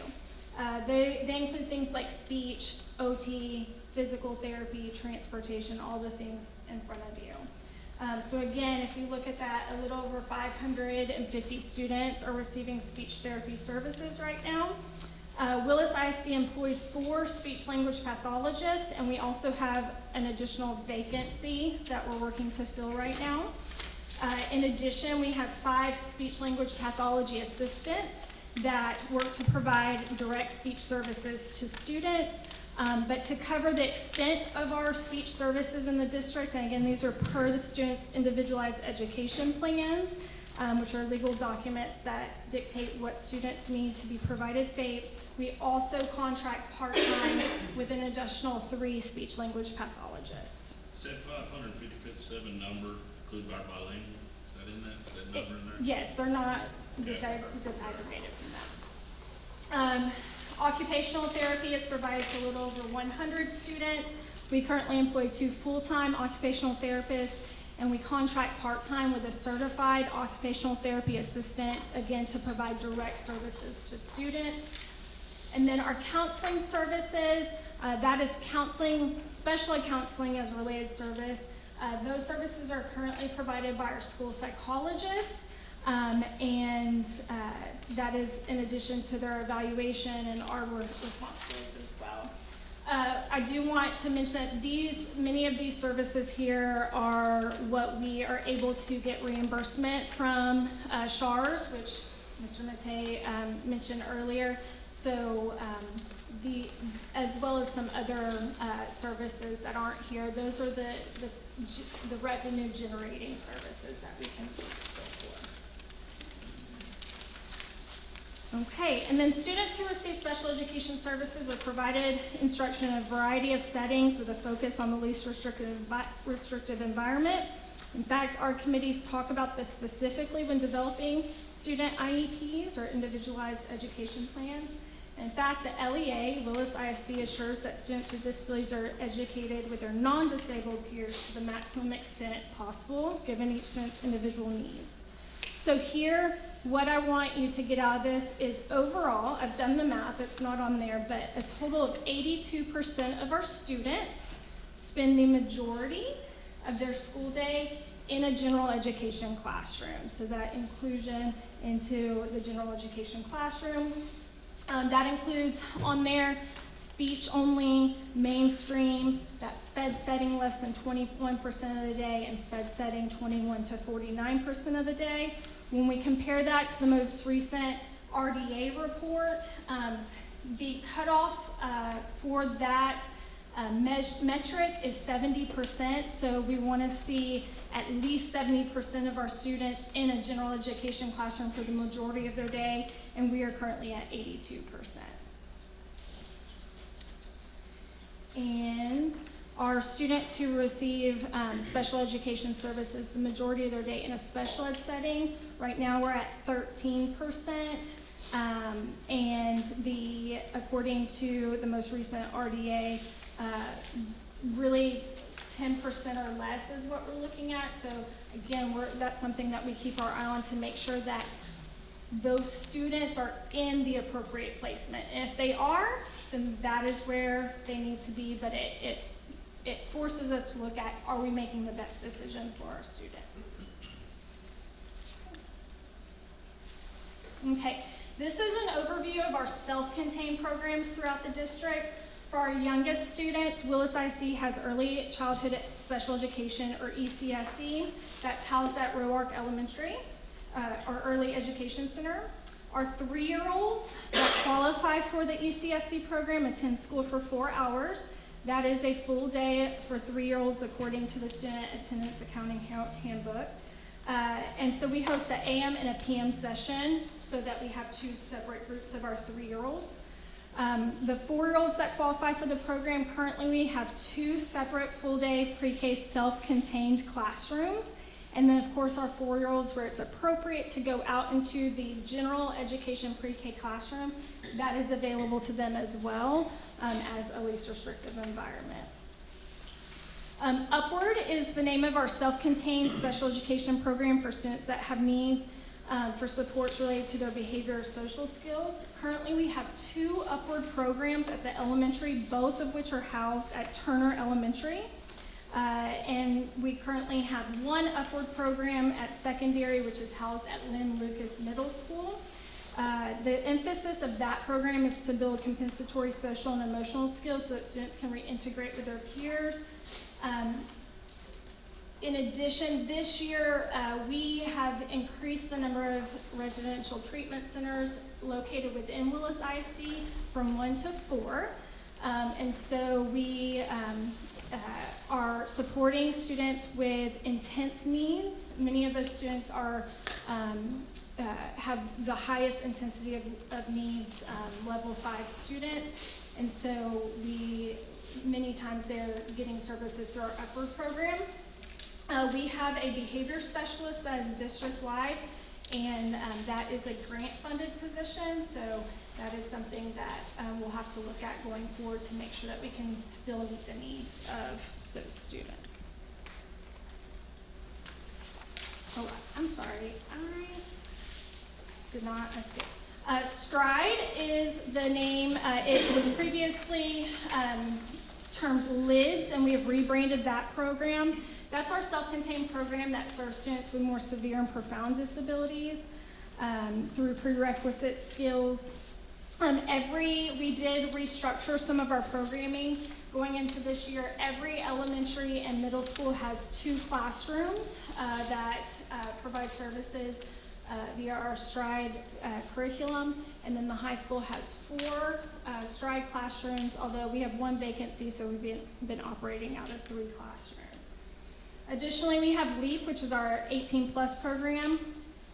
We serve currently 10 students because 3 students graduated in December from the program. And that program is designed to help students transition from high school to adulthood, to learn skills to live independently, find employment, and participate in the community. That is a program that we're excited about the future. We're have lots of great plans to expand the opportunities for our adult students. You can see on this chart the number of students served as well as the number of adults, both teachers and peers, that we currently employ to serve those students. Randy, on your ECSE, how many students per teacher? So if it's a half-a-day program, or that's not just your 3-year-old. That's 3 and 4-year-olds. 3 and 4, okay. Yes, I did. But there's only 20, right? There are 20 within the split between 3 teachers. Mm-hmm. Yes, ma'am. And 3s are half days. The 3s are half days, which is a full day for 3-year-olds. Yeah. Yes, ma'am. Mm-hmm. Yes. Okay, I wanted to definitely touch on our student achievement and growth. So I've disaggregated the data for our students with disabilities. This data illustrates our STAR passing rate results for our students with disabilities based on the RDA reports from 2023 and 2024. These results indicate improvements in all areas, with the exception of a slight decline in English 1 and 2 of less than 1 percentage point. So that is great. However, growth academically is absolutely where we want to be, but we are still far from where we need to be. In terms of math and language arts, we really want to be closer to 70%.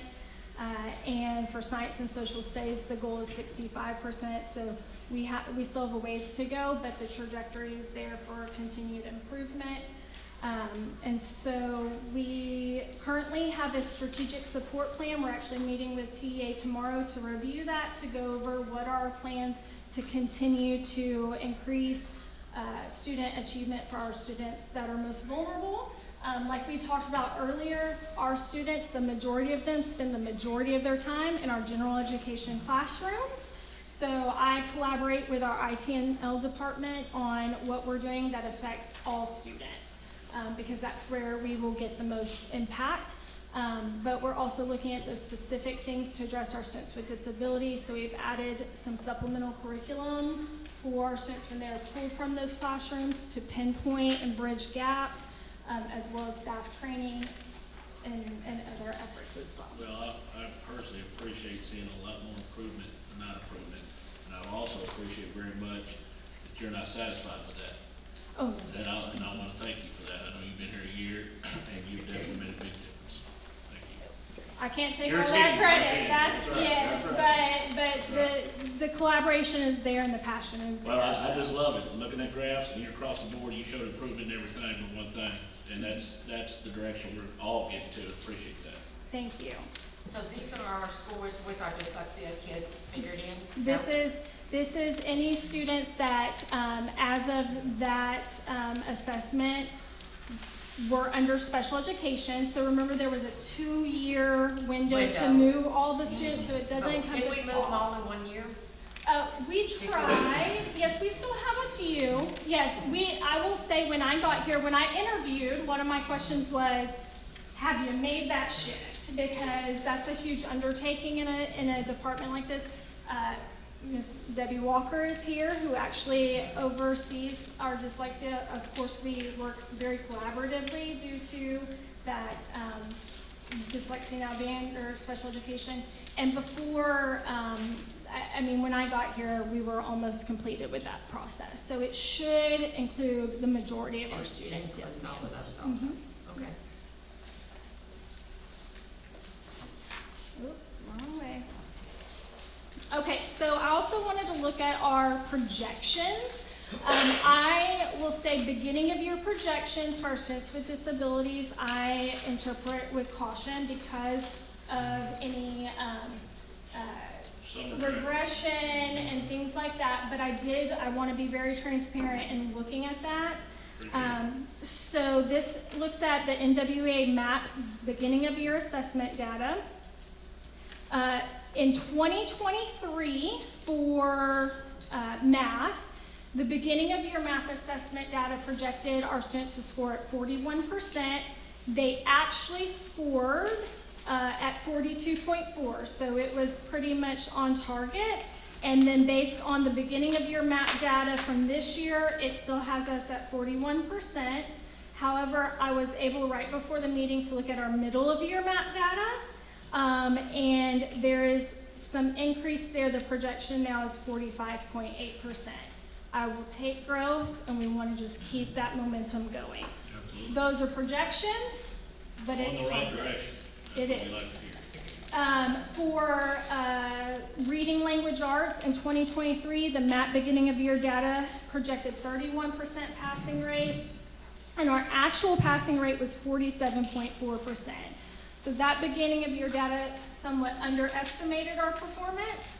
The beginning of year MAP data for language arts is 54%. So if that trend continues, that it's underestimating, that will be wonderful. Because again, remember, we want to get closer to 70% there. The middle of year MAP data has actually increased slightly to 55.1% for reading language arts. And this is Did you say 55? 55.1% is the middle of year. And again, this is 3 through 8 altogether. Science, we're in a little bit of a different spot, where the 2023 beginning of year MAP data projected 41%, and the actual passing rate that year is 34.9. So that one's tended to overestimate. And you can see our beginning of year MAP data for this year was 34%. I did consult with Mr. Merrick on this when we saw that trend to see what's going on. As y'all know, we did this year, the new science TEKs were introduced. The district adopted the fully aligned STEM scopes curriculum. Those TEKs are more rigorous. That could account for some of that that data that we're seeing. And then again, I looked at the middle of year, and unfortunately it has now projected us at about 28%. So that is something that we are going to keep an eye on. We're going to continue to get data points to see where we're at there, because that one is not trending in the direction that we'd like to see.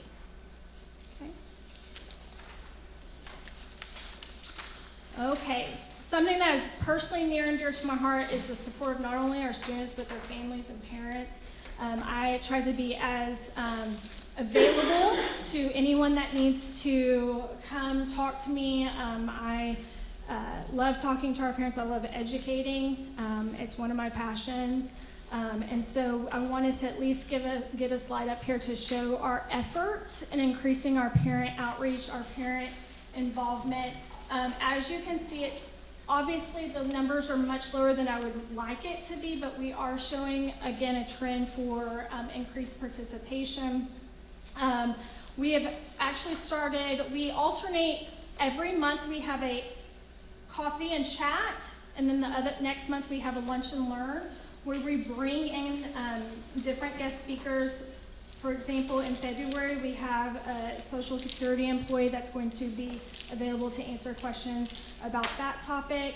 But we have started to record those meetings, and we're getting more visits and getting that information out by parents having access to that at their convenience. The next step in that is posting those recordings onto our website, so they're available to anyone. You can see, though, in December we did have an event. Some of our pictures are there, and we increased from last year. 5 families came to 25. So that was great to see. Okay, and while we have amazing educators and providers within our team, we're also thrilled to be able to work with our partnerships and collaborate with community-based and other entities. Easter still sponsors our high school high-tech program at the high school.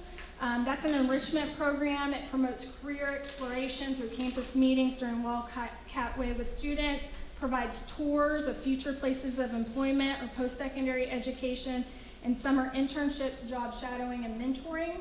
We also, just now starting in January, have Bloom Consulting coming into our Stride classrooms at the high school beginning again in January to work with students who are Texas workforce clients during their student to industry or general employability classes 3 times per week for a total of 3 hours per week.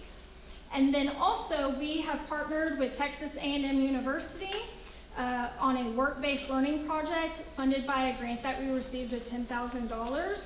That project is going to be run by our adult students at our 18+ program, and that is getting started right now. So we'll be excited to update you on that as we move through that.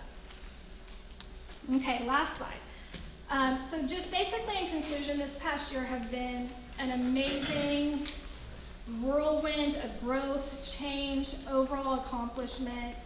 I couldn't be more proud to be here with the team that we have, the administrators we have, the board that we have. We have done all the things that are listed there. I've already talked about some of those. We are aligning district-wide our practices to make sure that we're disseminating our paperwork for our students that outlines their needs in a more efficient manner that allows for oversight. As well as we are tracking every service that we're providing to students on a district-wide program, again, allowing for oversight. We are so excited about our 2nd annual Transition Resource Fair is coming up on March 4th. It was a huge success last year. Montgomery ISD has theirs coming up, and we always want to just, do better, right? So. And then also, we added our bocce ball, which I was so excited to have the opportunity to honor our athletes. We have many plans to continue to add sports for our students with disabilities. Our Cool Cats are awesome. We're going into our track and field, and our first track meet is coming up on, when do we have our first track meet? I'll get that to you. I had a note in here. March 7th in Huntsville. And then also we have our Cool Cats Chili Cook-Off coming up on March 1st. So lots of great things ahead. February 1st. Thank you. February 1st. All right. I'd be happy to answer any questions that you have. Thank you. The difficulty, what y'all have to do on your campus level, working with this, is unbelievable. The communication, we have to go along, provide these services, much respect for that. And just keep doing it. Yes, absolutely. Thank you. Thank you. Thank you, ma'am. Item G, VLK Project Update Presentation for Calfee Middle School.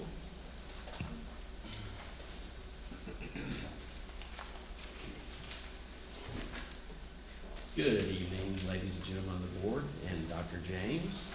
I'm here and excited to present you with some construction update photos of your new Calfee Middle School.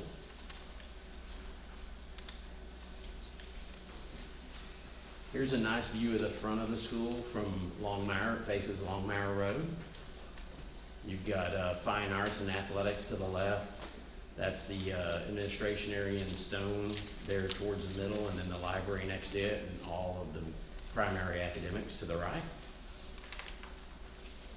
Here's a view of what will become the main entry here once we get the walkway covers completed, and that's the library and academics to the right. This is a view from the bus loop, looking towards academics to the left and the gymnasium primary entrance there in the middle with dance and cheer to the right. There's a little closer view of that gym lobby, and you can see we've incorporated your logo into the brick into the building there, and there was some at the front, but it was a little bit covered by shade at the time, but there's some in the front too, right on the academic portion.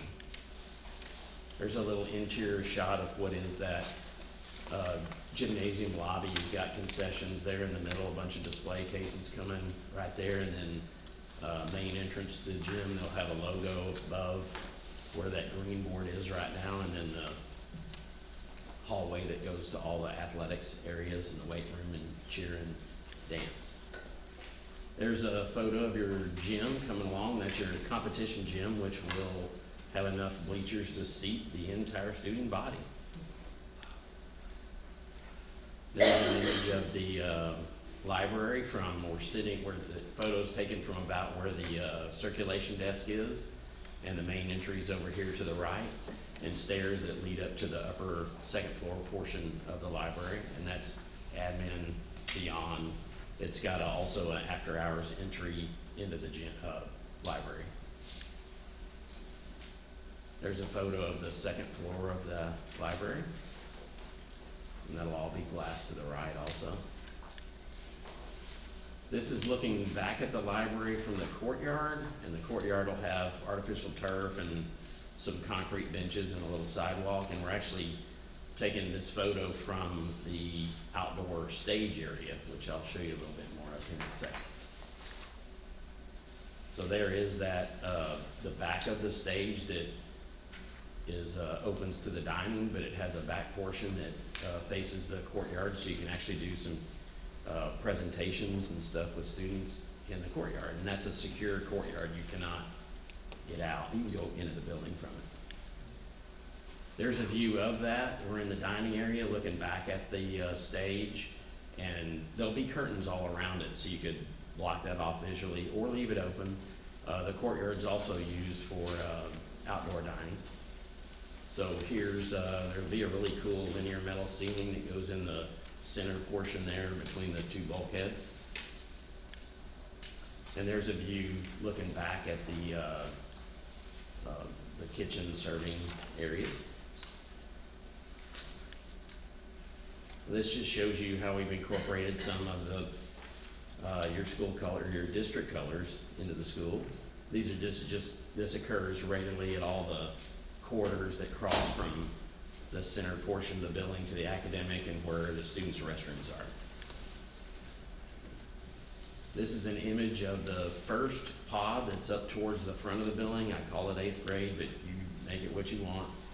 And this just shows, those are all core classrooms on both floors to the right, and to the left is different kind of spaces, like you've got some robotics and some CTE and special eds way down or at the rear, closer to the bus drop off.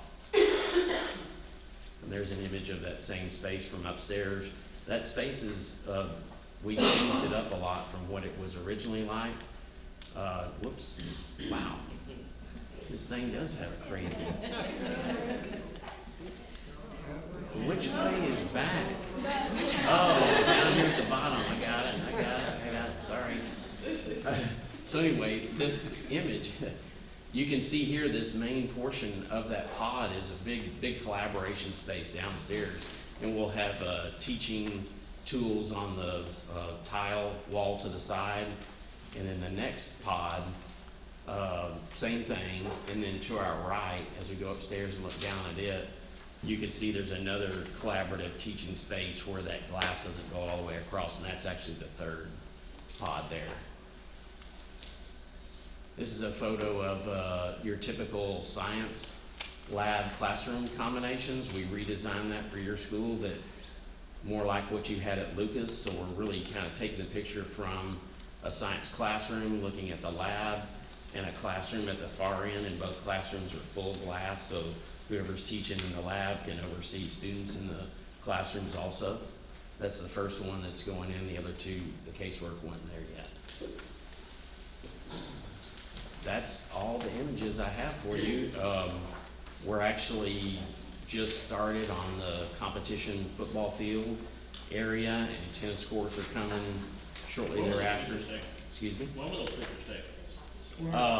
Monday of Yeah, she-Rock's last done week. now, right at it's done, isn't it? It's Or right at just about, oh, here we go again. Just about. We're gonna be dried in, expected to be end of this month. Yes, sir.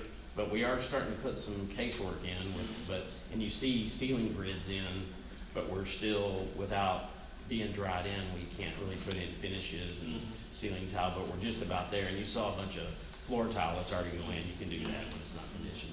We're on schedule? We Everything's are. looking good? We are. Date and date? All right, thank you.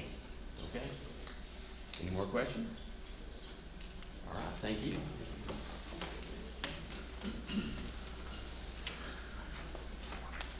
Item 6, consent agenda. Are there any questions? Mr. Carson. Move that we approve the consent agenda as presented. We have a motion by Mr. Carson, a second by Ms. Traylor. Is there any further discussion? All those in favor? Motion carries 7-0.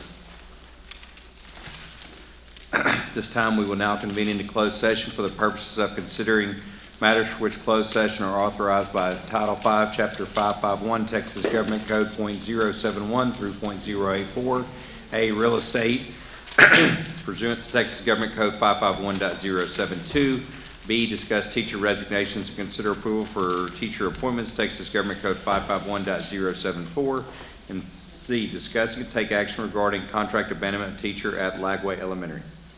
It is 7:44.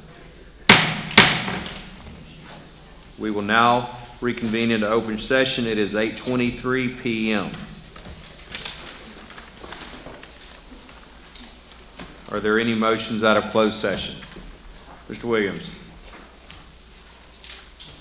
Make a motion that we accept the superintendent's recommendation and approve the personnel as listed. We have a motion by Mr. Williams, a second by Mr. Carson. Is there any further discussion? All those in favor?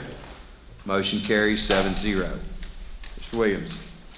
I move that we find that good cause did not exist for Carol Baggett to abandon her probationary employment contract and authorize our board president to file a written complaint to the State Board of Educators certification. We have a motion by Mr. Williams, a second by Ms. Traylor. Is there any further discussion? All those in favor? Motion carries 7-0. Item 9, discussion and possible action items. A, discuss and consider approval of annual financial audit for year ending August 31st, 2024. Yes, sir. Good evening, board. Again, we are seeking approval tonight to approve our annual audit. Again, this is, as you just mentioned, our annual for our fiscal year ending August 31st, 2024. Just a little background, this process starts in July. They leave us alone for a few months and then come back and start sending data in October and come back in November to finalize this year's audit. I know it's hard to say you're proud of an audit, but I'm proud of what it represents as far as the financial situation that we as a district are in. The good news is you don't have to hear any more numbers from me because I'm going to introduce the head partner at Whitley Penn as an independent third-party auditor that is in charge for the audit for the school district. So she's Selena Sarasarez.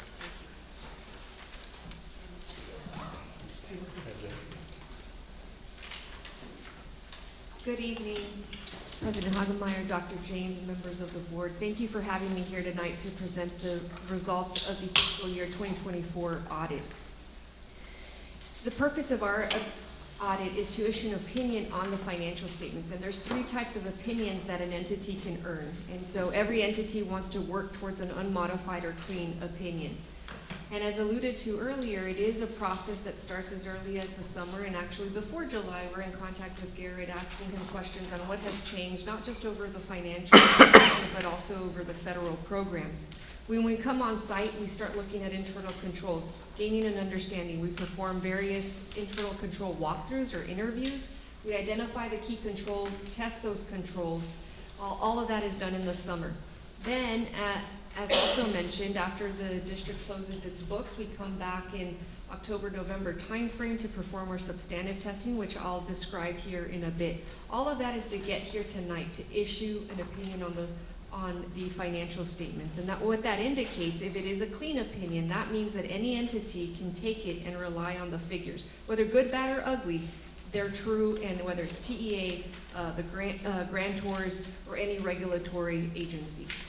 The internal controls that we're looking at include payroll and human resources, non-payroll, procurement, federal specific test, as it relates to your federal programs that I'll mention as well, and then other revenues like your child nutrition program where you do collect cash. We also look at your information technology area, specifically PEIMS, like attendance, what's reported to PEIMS for attendance purposes, and then the processes to report the financial data to PEIMS. So PEIMS is the Public Education Information Management System, and that's the reporting mechanism between school districts in Texas to the Texas Education Agency.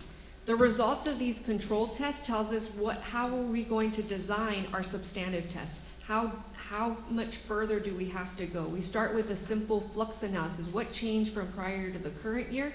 Then we move into a ratio analysis, the best example of that. What is the salary per employee? And then determine if that's reasonable based on our interviews with Garrett and also and other members of management, and then also reading the board minutes. We perform predictive tests. The best example of that is predicting the collection rate for your property taxes. We'll look at the 10-year historical rate and ensure that it's in line with what the actual rate is. When we need additional evidence, we'll perform vouching, looking at purchase orders, invoices, cash receipts, bank statements, and then we'll confirm with third parties for your bonds, cash, investments. And then we have access to public reports like the TEA payment report, the comptroller's payment report, as well as the summary of finances for your state aid, which is the largest revenue streams in addition to your property taxes that we'll see here in a bit. So without further ado, I'm pleased to report that you have earned an unmodified opinion. It's not a 5-week process on your management team's part. It's an entire year to get to this point. We're just with you, 4 to 5 weeks, but we don't leave your management team alone until tonight. We'll take a little bit of a break and then come back in the summer again. No significant deficiencies or material weaknesses over your internal controls, and we have to report that because you do spend more than $750,000 in federal funds, and we don't have any findings related to compliance as it relates to state, any material grants and contracts. This year you spent $13.8 million in federal funds, and this year's major program was ESSER 2 and 3. This is fiscal year 24 will be the last year that you see this in your schedule of expenditures of federal awards, and then the big 3 will continue to be brought back into the rotation. The big 3 are Title I, special education, and child nutrition. Those we have to audit every 3rd year, but they were not due in the rotation yet, but we picked ESSER 2 and 3 due to the size as well. You are earning or have earned an unmodified opinion over the federal program and no internal control findings for that program. So congratulations over that federal program and that process. Any questions before we go into the financial statement highlights? Yes, sir. Do y'all audit our activity funds as well? Yes, so we will test a sample of that, and we'll look at materiality. Sometimes it's so small compared to the materiality, but we do look at we do ask for a detail for both 461 and, for your campus and student activity funds to see the activity and then select samples where it's material. Yes, sir. So, any other questions? Okay. The first set of financial statements in your annual financial report are called the government-wide financial statements. It mimics that of a corporate financial statement. So if you were a for-profit entity, this is what it would look like. And this is required by the Government Accounting Standards Board that you report this first set of financial statements, where we report long-lived assets and then long-term liabilities. Your total assets totaled $529.8 million, and 2 primary line items make up that $529 million, with capital assets at $318 million. That's net of accumulated depreciation, and then cash and investments at $201 million. You also have deferred outflows. That's related to your net pension and net OPEB liabilities. That's all related to TRS that I'll go into here in a bit. As we move into the liabilities, your assets are offset by $440 million, with bonds being the bulk of that amount. And then the next two liabilities are related to TRS. So your pension liability is the pension at the state level that sits at the Teacher Retirement System of Texas. It is the state's liability, but because there is a standard, GASB number 68, that requires all governments to report the pension liability. TRS is a cost-sharing pension plan where you have to report your proportionate share. Your proportionate share is determined based on Willis ISD's contributions into TRS divided by all the contributions by those entities that contribute into TRS. So for fiscal year 24, your liability, your share of that liability is $30.6 million. There's nothing you can do with that liability. It's not a cash liability. It's not like accounts payable. And the good thing is that TEA, during the first rating process, they actually take that net position number and add back the net pension and net OPEB liability. The OPEB stands for Other Post-Employment Benefits, and that is the health care benefits that's provided by the state to retirees. And your share is $12.3 million. Again, same process, that $12.3 million will be added back to the net position of $87.7 million. That represents the net worth, and it's actually higher when you add those two items. And the two asterisks at the side, on the side further explain what I said, that it does not represent a cash liability. Now I'm going to focus on the general fund budget to actual.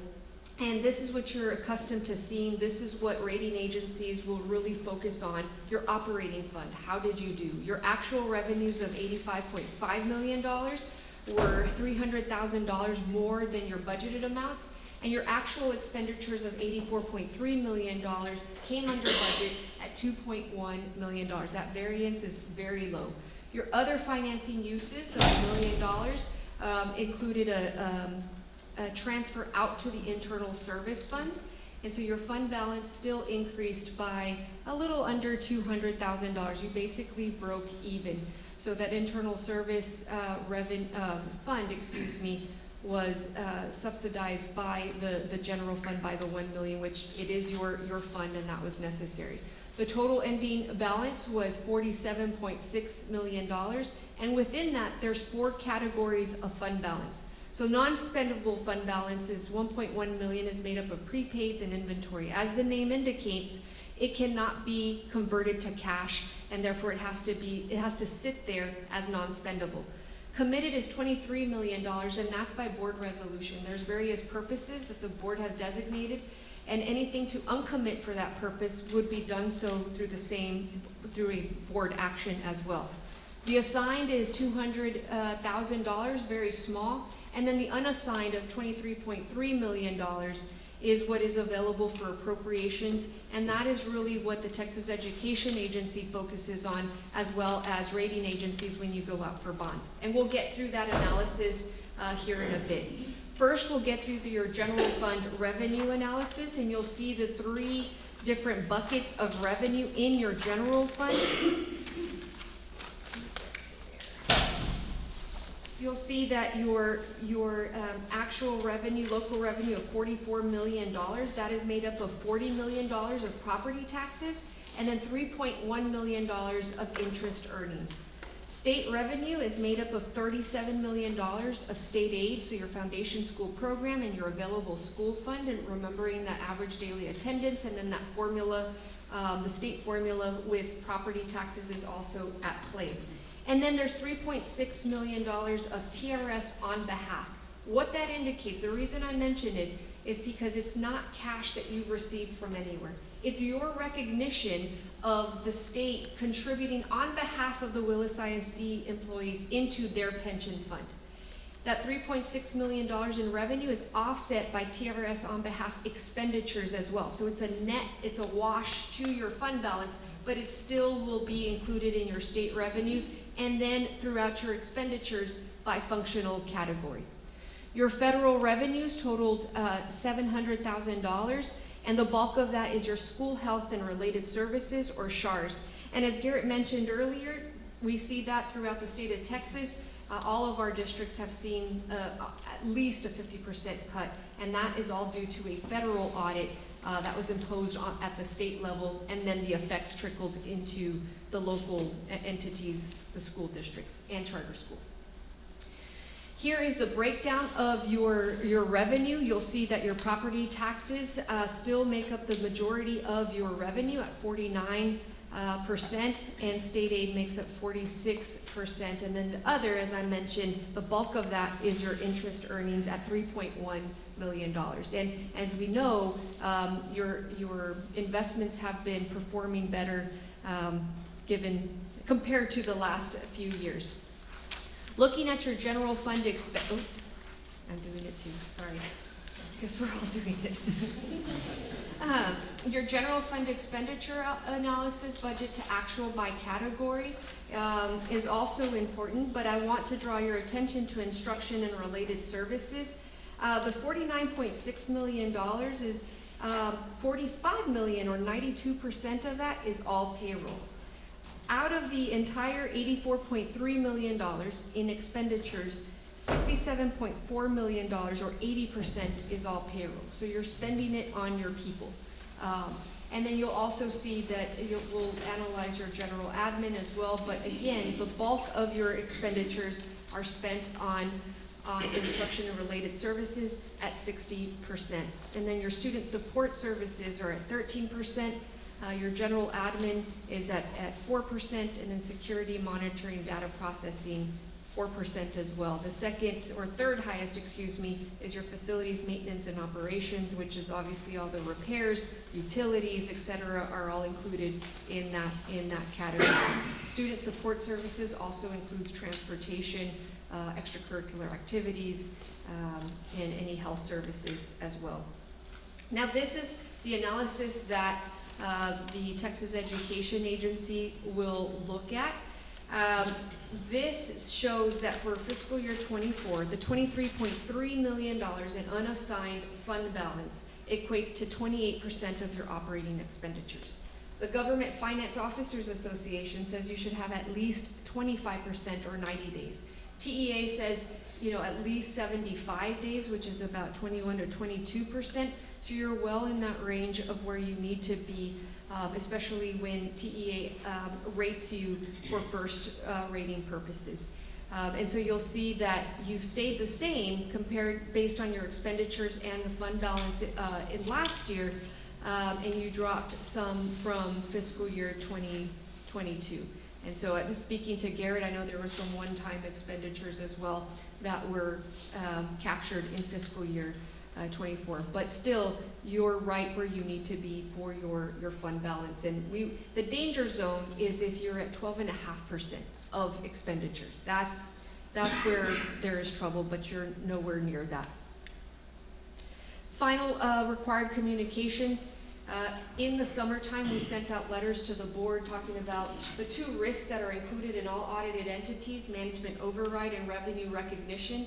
And we have to perform procedures to mitigate those risks, and we did not find anything that would cause us concern. Otherwise, we would have reported that at the beginning. We look at your accounting policies and methods and ensure that it's in accordance with industry standards, both at the U.S. level as well as what TEA requires, and we found no deviations. We do want to thank your management team, not just Garrett's department, but the entire district, because we do meet with various people outside of the finance accounting department, and we are independent of the district. Finally, doesn't mean that you can't have auditor friends in other firms, but if you were to opinion shop, we'd be required to report that. We don't believe that was necessary nor done. Anytime that your team may ask us a technical question, what have we seen, what guidance is out there, our response is not contingent on you keeping us as your auditors. If the answer is no, your team is okay with accepting no, or if the answer is yes, we provide the backup and the supporting documentation for that. And then finally, the last estimate that is included in your financial statement, significant to us, is state aid, just because it's all generated based on your average daily attendance, which we do perform test over that in the summer. Any questions? Mr. Carson. I move that we accept the superintendent's recommendation to approve the district's annual financial audit of the year ending August 31st, 2024. We have a motion by Mr. Carson, a second by Ms. Traylor. Is there any further discussion? All those in favor? Motion carries 7-0. Item B, discuss, consider approval of strategic planning consultant. Good evening, Board. President Hagemeyer, Dr. James, and Ms. DeLosa. I'm here tonight to present to you our selection for a firm to lead us through the strategic design process. In the first stage of in phase 3 of Dr. James's entry plan, it is lined out that the district will launch an extensive strategic planning process. Stakeholder involvement will be key to that process. There will be many opportunities throughout for staff, students, parents, and community members to be part of that process to ensure that the shared hopes of all are taken into account for the plan.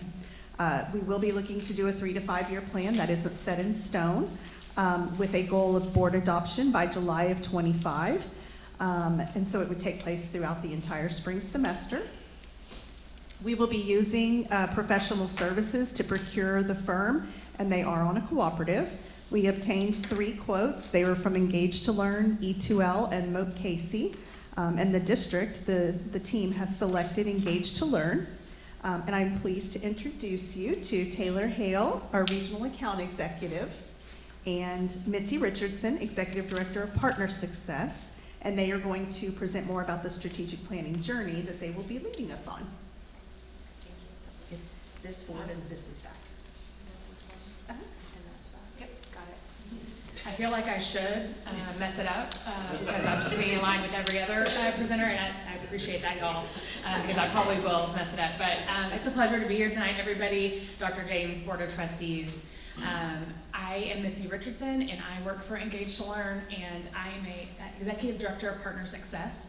And I think what is unique about our process is that every district that we partner with gets one key account person to work directly with them to ensure that they are satisfied with the process, and we seek feedback along the way.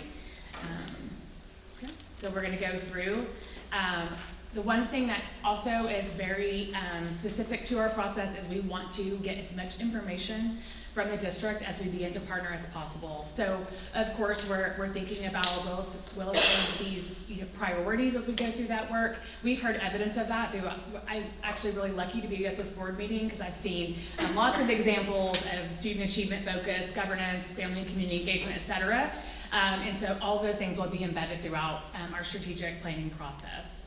And so I'm going to talk about our guiding principles of strategic planning. One is that we focus on students so much that we even include students in our facilitation process.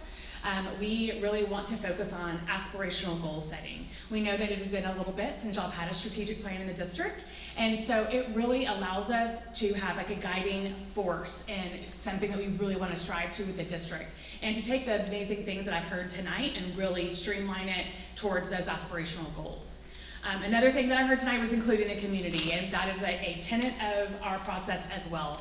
We believe in a community design strategic planning process, and I will talk about those specifics here in just a minute. We want to make sure that we align and integrate the systems that are already in existence, and we refine the ones through the process that the community and the stakeholder team really feels like needs to be refined. We use a backwards design process, so we know when we want to take this to the board. We backwards design it so that we make sure that we're hitting those milestones, and also that it's tolerable for your community as we work through, because it is heavy lifting for people to really think through what does this look like and what do we want for our kids and Willis ISD as we're going for the next 3 to 5 years. And lastly, we want to make sure that everything leads to action. I don't know if you've ever been part of an organization that does a strategic plan and it sits on a shelf and collects dust, but I have, and we really make sure that our process leads to action by going all the way down to action plans to ensure that it's ready to get off the ground and actually be worked. So here's a sample of our process, and you'll see on the screen. And I think the one thing that I'd like to point out here is that it all focuses on a vision for learning. It is student-centered. And we begin the process with our engage phase of the work. We do community engagement through focus groups, online survey, and also community summits, which are like town halls. We ask a series of questions, we gather input, and we also produce a community engagement report. One of our other things that we really care about is transparency, and I've heard a lot about that tonight as well. So what people are saying, we want to make sure that everybody has access to what that says. We take that input and that community engagement, and then we help to facilitate that with our expert facilitators. Another unique piece about Engage Learn is that we've all been educators at some level. So we are expert facilitators in strategic design. I specifically have been trained in the Cambrian strategic planning process and have been doing strategic design for over 15 years. We take all that input, we help the district define a call to action, learner outcomes, goals or strategies. We conduct a SWOT analysis where we really bring in all of the data that you guys have been sharing tonight, other data that is going to be really important from any listening tours that have taken place, and we want to make sure we include it all. So we really have a clear picture when we're really sifting through all that information to make sure as the committee is really determining what are our critical opportunities as a district to move forward. We then will go into and really define what learning should look like in every single classroom in Willis ISD. We help you all to really think about the strategic plan. We help you timeline it over 3 to 5 years. And we also want to make sure that you're not biting off more than you can chew in each year. So we know that you only have so much time, talent, and treasure, which is we only got so much time. We don't want to overload people. You've only got so much money, right? There's not a bank check somewhere, right, that we're pulling from, or a pot of gold somewhere. And that we're really, taking care of our people, that we're doing good work, and that it's not overwhelming so that it just kind of gets a checkbox and kind of goes through the motions. And then we also want to make sure that everybody is connected to the strategic plan. So we conduct a responsible rollout where we really think about what does this plan look like as it's being rolled out. And we also help you implement and monitor the strategic plan. So those are all tenets of the work that we do. And if you can't tell, I'm really passionate about this work. I love strategic planning. I think it really provides districts with a North Star. And so it's just an exciting process. Our community summit is just an example. We do ask specific questions that are aligned to deliverables in the strategic plan. We also consult with the district to make sure if there are already pieces in Willis ISD that are steadfast that we want to keep. We're not going to just tell you that you've got to revamp everything. We want to honor what's there, that tradition that's there, but also look towards that North Star. I mentioned the community engagement, and this is just a sample of a community engagement report, but we basically aggregate all of the data for the 3 different community engagement events into one report. And that's what will be shared, and it also will be available to the public. We also really care about the makeup of the strategic design team. We want to make sure that it's diverse. We want to make sure that there are parents, community members, faculty and staff, district leaders, campus admin, or campus teachers, and we really think, and we also encourage 2 board members to participate in the plan because we want you guys to have transparency and awareness as we're going through that process as well. We also, as you'll see there, we also include students because we want to hear from them. We know they have the most valuable things to share about their experience in our schools, and we want to lean into that. Here's an example. This is a school district we recently completed their strategic plan. It's Crowley ISD, and this is just a sample of their specific goals, and it's an external link that's shared with the community so that we're able to monitor that plan. So we do have a platform that helps to monitor that progress, assign action items, and really make sure that there is a lot of transparency with what's being worked, how it's being worked, and when it's completed. So I'll pause for any questions. I want to talk to Dr. James. I know Dr. James has worked with y'all in the past, and I'm excited about that. I'm also excited that you keep saying those key words, transparency, community involvement. I think where we're at right now as a community and a district, that's going to go a long ways, and I'm looking forward to it. So, thank you. If you could talk about it a little bit, Dr. James, about what your past has been like working with them. Oh, absolutely. So I've worked with them in several districts, and before they even became big, I was in Rockport. They did Rockport, and then when I was in Corpus, we did Corpus, and we paired that with also building capacity and so forth, and just really helped us as a district to stay focused, and as Mitzi talked about, a North Star. Everybody knows exactly what we're working toward, and and I especially love that all of the people and the community is engaged and part of it, and so that's what I appreciate. And I noticed that you took out the slide, but could you kind of just run through a couple of the districts? Because it's not just at Rockport, but you.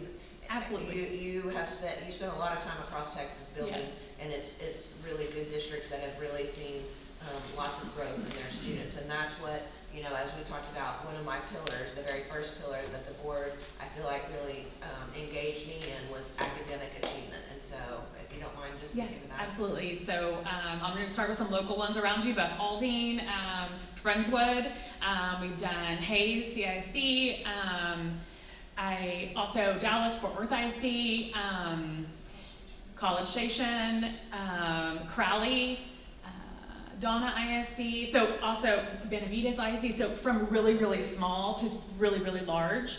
Obviously their processes or systems look a little bit different. Friendship ISD, Harlingen? Yep, she's helping me. I definitely can supply a list of all the districts if that is wanted for review. I have a question for you, Dr. James. Yes. The districts that you were involved in that were academically struggling, were they a part of the process to bring those districts up? Absolutely. Okay. Kyle, on the motion. Okay. I move that we accept the superintendent's recommendation and approve Engage to Learn as a professional services firm to handle Willis ISD's strategic planning process. We have a motion by Mr. Carson, second by Coach Perry. Is there any further discussion? All those in favor? Motion carries. Item C, discuss, consider approval of vote in the election for Montgomery County Appraisal District's Board of Directors.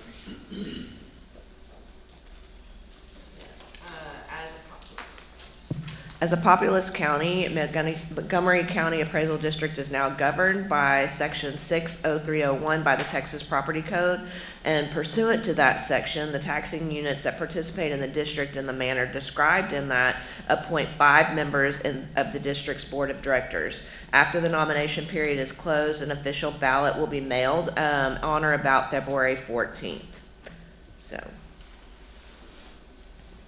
Ms. Trader. I move that we accept the superintendent's recommendation to vote in the upcoming election of the Montgomery Central Appraisal District Board of Directors. So we've got a question, do we vote as a board? We vote for one person. I think We vote for one.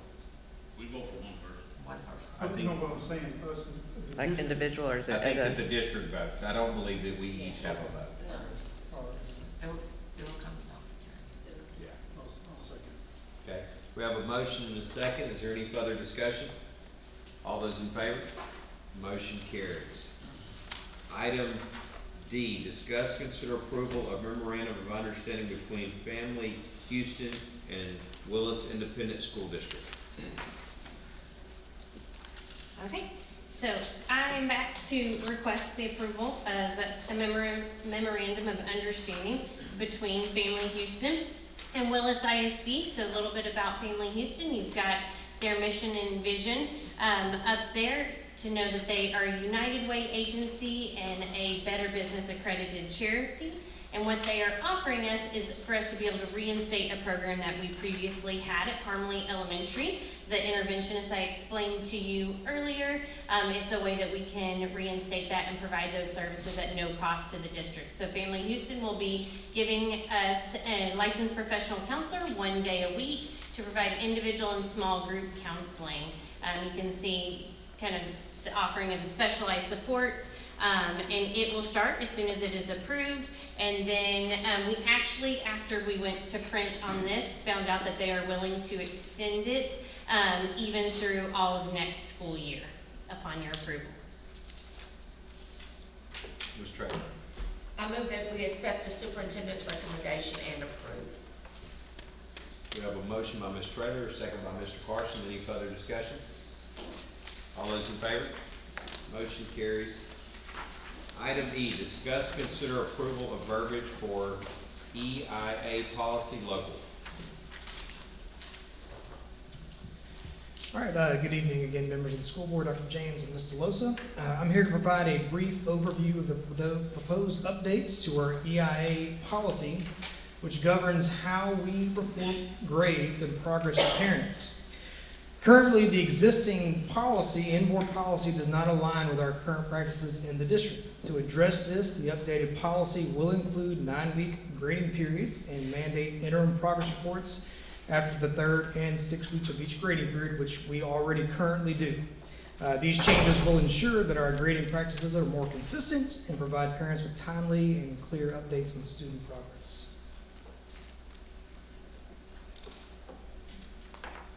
Ms. Traylor. I make the motion that we accept the superintendent's recommendation and update board policy EIA local to reflect our current grade reporting policies. We have a motion by Ms. Traylor, a second by Ms. Liveway. Is there any further discussion? All those in favor? Motion passes. Discuss and consider approval of selection of designer for Roark Playground.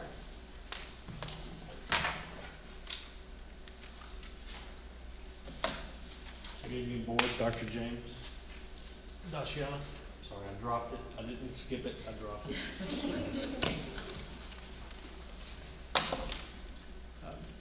Roark Pre-K has requested an additional playground set to accommodate their appropriate age students. The district has looked at this, looked into it, and we would like to select Spearpoint Engineering to be the designer for this project, and the funding for this will be from the 2020 bond. Mr. Jones. I have a couple questions, Bob. Yes. We just built that pre-K center. What is the reason why I know Ms. Lewis talked about it, but I would like you to talk about why we need to upgrade and replace this equipment that's less than 5 years old. We're gonna leave part of it there and remove part of it. We've added some swing sets that are there now. They're looking for like what you call a jungle gym. Their current jungle gym is only really about 10 feet long and about 4 foot deep, accommodate 2 or 3 kids on it. And it's really, really tiny. I mean, these are 4 and 5-year-old, 4-year-old, some 5-year-old students that when they're standing next to it, it looks like a little pre-K or 2-year-old playground set. Not sure why that was picked or why that was selected there, but it is entirely too small for those students there, and it's not large enough to accommodate 1 or 2 kids students at a time. So we're looking to expand that, and then over the last summer, we put in all the new playgrounds on part of that bond project. We're gonna accommodate that, use that same playground set style that will accommodate more children and place it there at the back of their current playground now between the swings and then the building itself. Okay. I'll go ahead. I'll move that we accept the superintendent's recommendation to approve and select the firm of Spearpoint Engineering to provide engineering professional service for Roark Early Education Center Playground Addition, and authorize the superintendent to attempt to negotiate a contract pursuant to Texas Government Code 2254.004. Present the contract to the Board of Trustees for consideration and possible action. I'd also like everybody to know that Spearpoint on this project, I believe, is charging us $2,400. Is that correct? $2,800. $2,800. Okay. Yes. I want to make sure they knew what the price point was on that. And anyway, there you go. Okay, we have a motion by Mr. Jones. We have a second by Mr. Carson. Is there any further discussion? All those in favor? Motion carries. Item G, discuss, consider approval of selection of designer for Lynn Lucas Middle School shot put discus throw area. Yeah, currently right now, Lynn Lucas Middle School does not have a complete track and field for shot put nor disc. So the middle school students for Lynn Lucas cannot participate in shot put or disc there. They'll either have to go to the high school or they'll have to go to Broward. So they've asked us to look into that. We have found a location that we can place the new shot put and disc. It's similar to what we just did out at the current high school. At the auxiliary track, we built a new shot put court. So we found a location. We're working with the athletic department for that. And Spearpoint Engineering did our shot put in area for the high school, and we're asking Spearpoint and the board to approve Spearpoint to do the shot put and disc. And this funding will be coming out of the 2015 bond because it's athletics. And to let you know that the dollar amount up there for $16,000 is incorrect. It is actually $5,265. Spearpoint will be charging us $5,265 to do the design of And that. that's a project they're gonna have to go back to the city of Willis? Yes, we'll have to permit this project with the city. And what was their price point again? $5,265. Okay. When it comes to Spearpoint, I like them, they're local and all the things. How do we go about selecting them? Spearpoint is a local firm that works with the city and works with the district. They're good stewards to the district. We feel that working with them on these real small projects is benefit for the district, so we're not spending an absorbent amount on some of the larger firms that are gonna have to come out of Houston. So we look for as local and the least impact for the district financially. And we feel that Spearpoint is treating the district fair and giving us a fair price for what we're asking for. I mean, just for this right here, they're only charging us $5,000 for a whole set of drawings and submitting to the city, doing with the permit, dealing with the city. And then the other project was $2,800 for what he's gonna have to produce. It's really gonna be more than that. They're just good stewards to the district. They're working with us. They wanna be our partners. Okay, well, I appreciate that. Okay, I move that we accept the superintendent's recommendation to approve and select the firm of Spearpoint Engineering to provide engineering professional service for the Lynn Lucas Middle School, new shot put and discus, and authorize the superintendent to attempt to negotiate a contract pursuant to Texas Government Code 2254.004, present the contract to the Board of Trustees for consideration and possible action.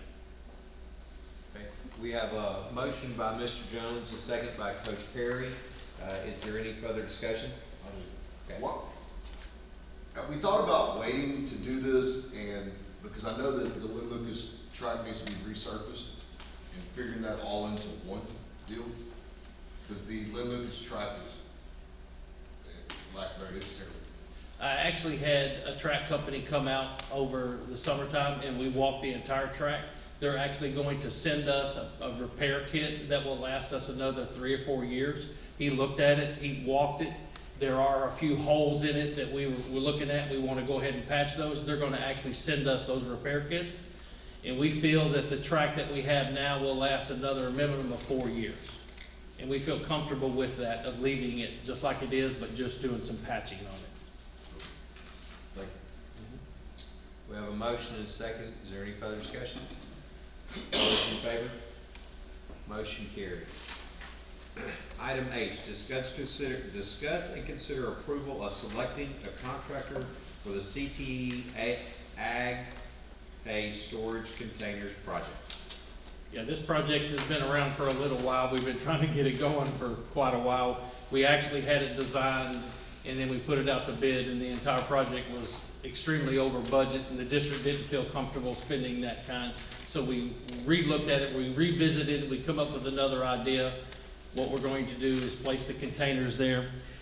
We created a scope of work. It's in your book. We selected, we received 3 bids, one from Nash, and these are job contractors, JOC, job order contracting contractors, using the cooperative method. We bid it out with Nash, Stewart Builders, and B&C Construction. We selected the low bid, which was B&C Construction, for $33,950, and we're funding this out of the 2015 bond. You'll look in your book and you'll see that the 2 containers with the sidewalks that are going in, we'll be placing lights and electrical in this, and we're also going to be, in the district, we'll be placing cameras inside of this as well. Is there, Go ahead. is there a space between the building where the containers are in the building? Is it a covered walkway, or it's pretty close? If you walk out of the back, going towards the back, that double gate there, there'll be about an 8 or 10 foot sidewalk, and they're right there. We're pushing them all the way up to the building, and we're gonna put the 2 containers side by side and run concrete sidewalk all the way to them and ramp it up to them. Okay. So, They can live with 8 or 10 feet. yeah, in your proposal, in your book, you'll see the bid tab, and you'll see their proposals, and you'll see their RS meets. One more question. To get this approved, how long are you gonna start and how long till we get it done? I've spoken with the contractor and I told him I'm giving him 2 weeks. He laughed at me, but I'm holding him to it. I'm giving him 2 weeks to get it done. Okay. And we've already spoken with the container company. The containers are local. There is a local company where he's purchasing them from in Conroe.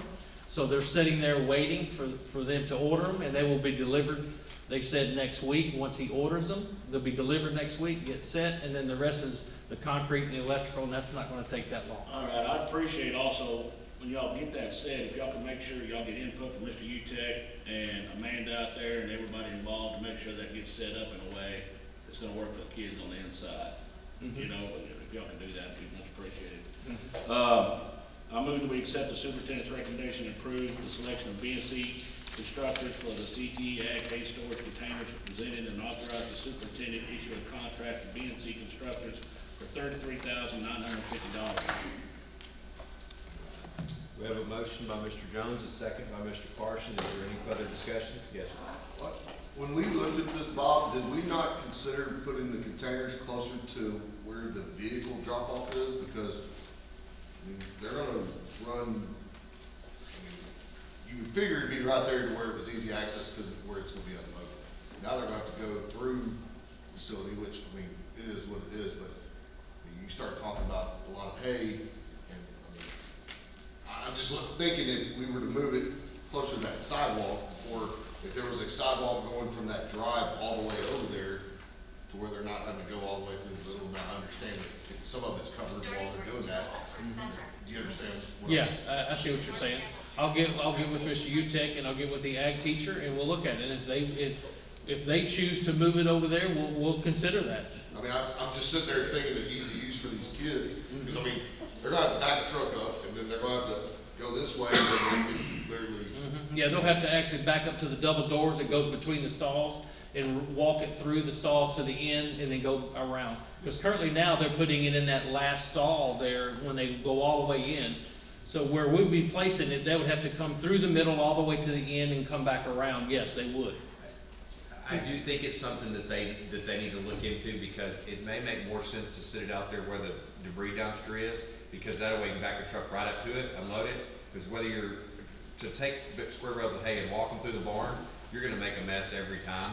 And unfortunately, they're probably not gonna do it at the same time. So I think maybe just put that into some consideration to see if that's a possibility of setting it out there, if it doesn't impact us as far as utilities and things like that get to it. Yeah, I'll have to look to see where we could pull power from. Yeah. Yeah. Did you, and the other electrical problems we're having up there, have y'all got those addressed? Yes, this will be part of that. There at the hair dryers, where they hair dry them at, there's 4 electrical outlets there. We're actually gonna take those 4 outlets and make each one of them a dedicated 20 amp circuit. So each one of them will be on a separate breaker, because right now they're all on a breaker. So that when somebody's using one dryer, it's popping the other one when the other one turns on. So each one of those plugs will be dedicated, and we will eliminate that problem again, and that is part of this project. Kyle, should we table, I mean, obviously we need to get this done, but table it and wait and see what he comes back with, and if it changes it, or do we just do a budget amendment whenever? I don't think we're gonna change anything about other than the potential location. So in my opinion, moving forward, it's just gonna be getting with Amanda and them selecting the location. I don't think it probably changes anything financially, or change anything about the design or anything of it. Yeah, I'm not saying change it, I'm just saying look at where it's going, and I mean, because you might be cutting down some concrete if you're right up against the road. Yeah, if we're gonna put it next to the dumpster, up next to the drive, we can eliminate the sidewalk that will be poured in there, but we don't know what it's gonna impact the electrical. But there will, if we do have a credit from not doing the concrete, then we'll come back to the board and amend that contract. We can finish the project and amend the contract at the end, just like if we had contingency left over, we'd come back to the board and get permission to take it back from the contractor. And we do it the same way. Yeah, that makes sense. We have a motion and a second. All those in favor? Motion carries. Item I, discuss, consider approval of selecting Central Texas Purchasing Alliance to utilize competitive procurement for larger districts for Ben ISD for Calhoun Middle School FF&E. Good evening. To obtain the best pricing and to meet the compliance requirements for school districts in the state of Texas, we are looking to use the existing Fort Bend ISD RFP through the Central Texas Purchasing Alignment. alliance. It's CTPA. Through Fort Bend, where we can use this contract, get better pricing, and be completely in compliant with the competitive process and meet our timeline to get FF&E into the middle school. We're getting at better price points based off the we're buying in bulk, and we get to piggyback off of them. We're going to piggyback off them, and they went out and competitively procured based on their numbers. That's a good thing. I like it. I move that we accept the superintendent's recommendation and approve the use of Central Texas Purchasing Alliance, CTPA, RFP from Fort Bend ISD to procure Calhoun Middle School FF&E. We have a motion by Mr. Carson, a second by Ms. Traylor. Is there any further discussion? All those in favor? Motion carried. I got another quick question for us. Yes. We wanted to, at some point, replace furniture at some of these campuses.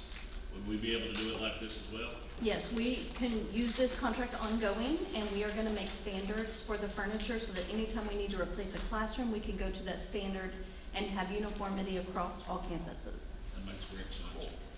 Great job, thank you. Okay. Board member comments.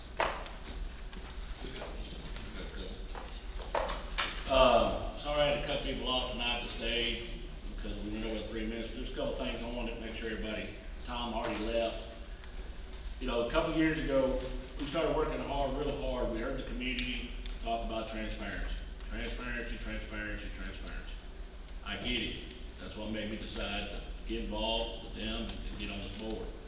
What this district's done in the last 18 months, we're the most, to my knowledge, when it comes to construction, procurement of projects, we're the most transparent I've seen. Our stuff's online, our grade sheets are online. We're really working hard to gain this community's trust. And the one thing I really want to stress to everybody here is it's a time where we're open for business. I hate to say it like that, but we are. If you have a question about finance, call Gary Montag and go meet with the man. If you got a problem with something to do with construction, call Mr. Bobby and go meet with him. If you have a problem with procurement, go meet Ms. Kelly, okay? Dr. James as well, of course, and she really pushes us to do that. We don't have to go, we want to be transparent, and we want y'all, this is y'all school district. This is y'all school district, okay? We have open doors. Nobody's here pushing back. We're here for business. So I just really want everyone to know that and really start using that.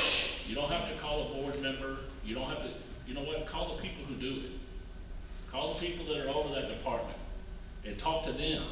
Because I can promise you, we're all here to try to help y'all, don't get me wrong. But go to the horse's mouth, go look at what you're looking at, look at what you're saying, and let's bring the transparency, and let's be the model district. Let's be the model district. That's what we're trying to do, and I appreciate everybody's input as always, but that was just heavy on my heart, because there's never a dumb question, and I want y'all to realize this district's here to answer those questions, not just from the school board, but for the people that are doing it. Thank you very much. Superintendent comments. Thank you so much. Really enjoyed. I've been able to be in a lot of places the last couple of days. I was at the local ag show on Saturday. Just was amazing to see our students and the work that they did, and just watching those kids stand out there in the ring and get that feedback from, you know, the clinic person that's talking to them. And, you know, it takes a lot of guts for a student to stand in the middle in front of an audience to get feedback. And I took that as a lesson to me, right? Kind of piggybacking off of what you just said, Chad, that, you know, we're here for feedback, just like our students stand there and get feedback about how they've been working with our animals. And so with that being said, I want to talk about and address the awards that were in our last December meeting for HVAC contracts for A.R. Turner, Canaan Elementary, and Willis High School. our district competitively procured those projects utilizing a CSP proposal method. We procured construction services. There were 8 companies that submitted proposals for the projects. The proposals were ranked by administration, and they were approved by the board on the following ranked criteria. I want to make sure everybody knows that. And that was according to the Texas Governmental Code for Competitive Seal Proposals. That included firm information, which was 10 points, general experience and reputation for 15 points, technical competencies at 10 points, timeline for 10 points, proposed personnel for 5 points, a price which was at 50 points. That was half the percentage of the total amount, which gave us a total of 100 points. As part of that competitive seal process, the district included a contract which was required to be accepted by the winning proposers.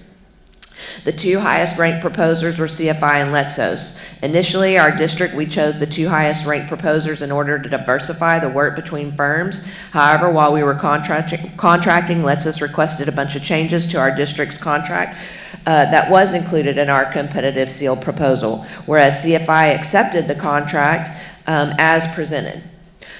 Because CFI accepted the district's contract and Letsos requested to negotiate revisions, we ultimately found that it was in the best interest to award all of the projects to CFI, which unconditionally accepted those district contract terms as proposed. So I feel like it's really important that we, just as we said, we're transparent. We want to make sure that everybody understands how we're doing business. And I just appreciate the opportunity to be able to speak freely and openly. Appreciate that we have a board that allows me to do that. And again, you know, we're January, it's the new year, and I am looking forward to seeing what we do and accomplish. And again, I just want to say thank you to the board. It's been a great night. It's been a long night. I'm on my way to Austin after this, but I just want to say thank you.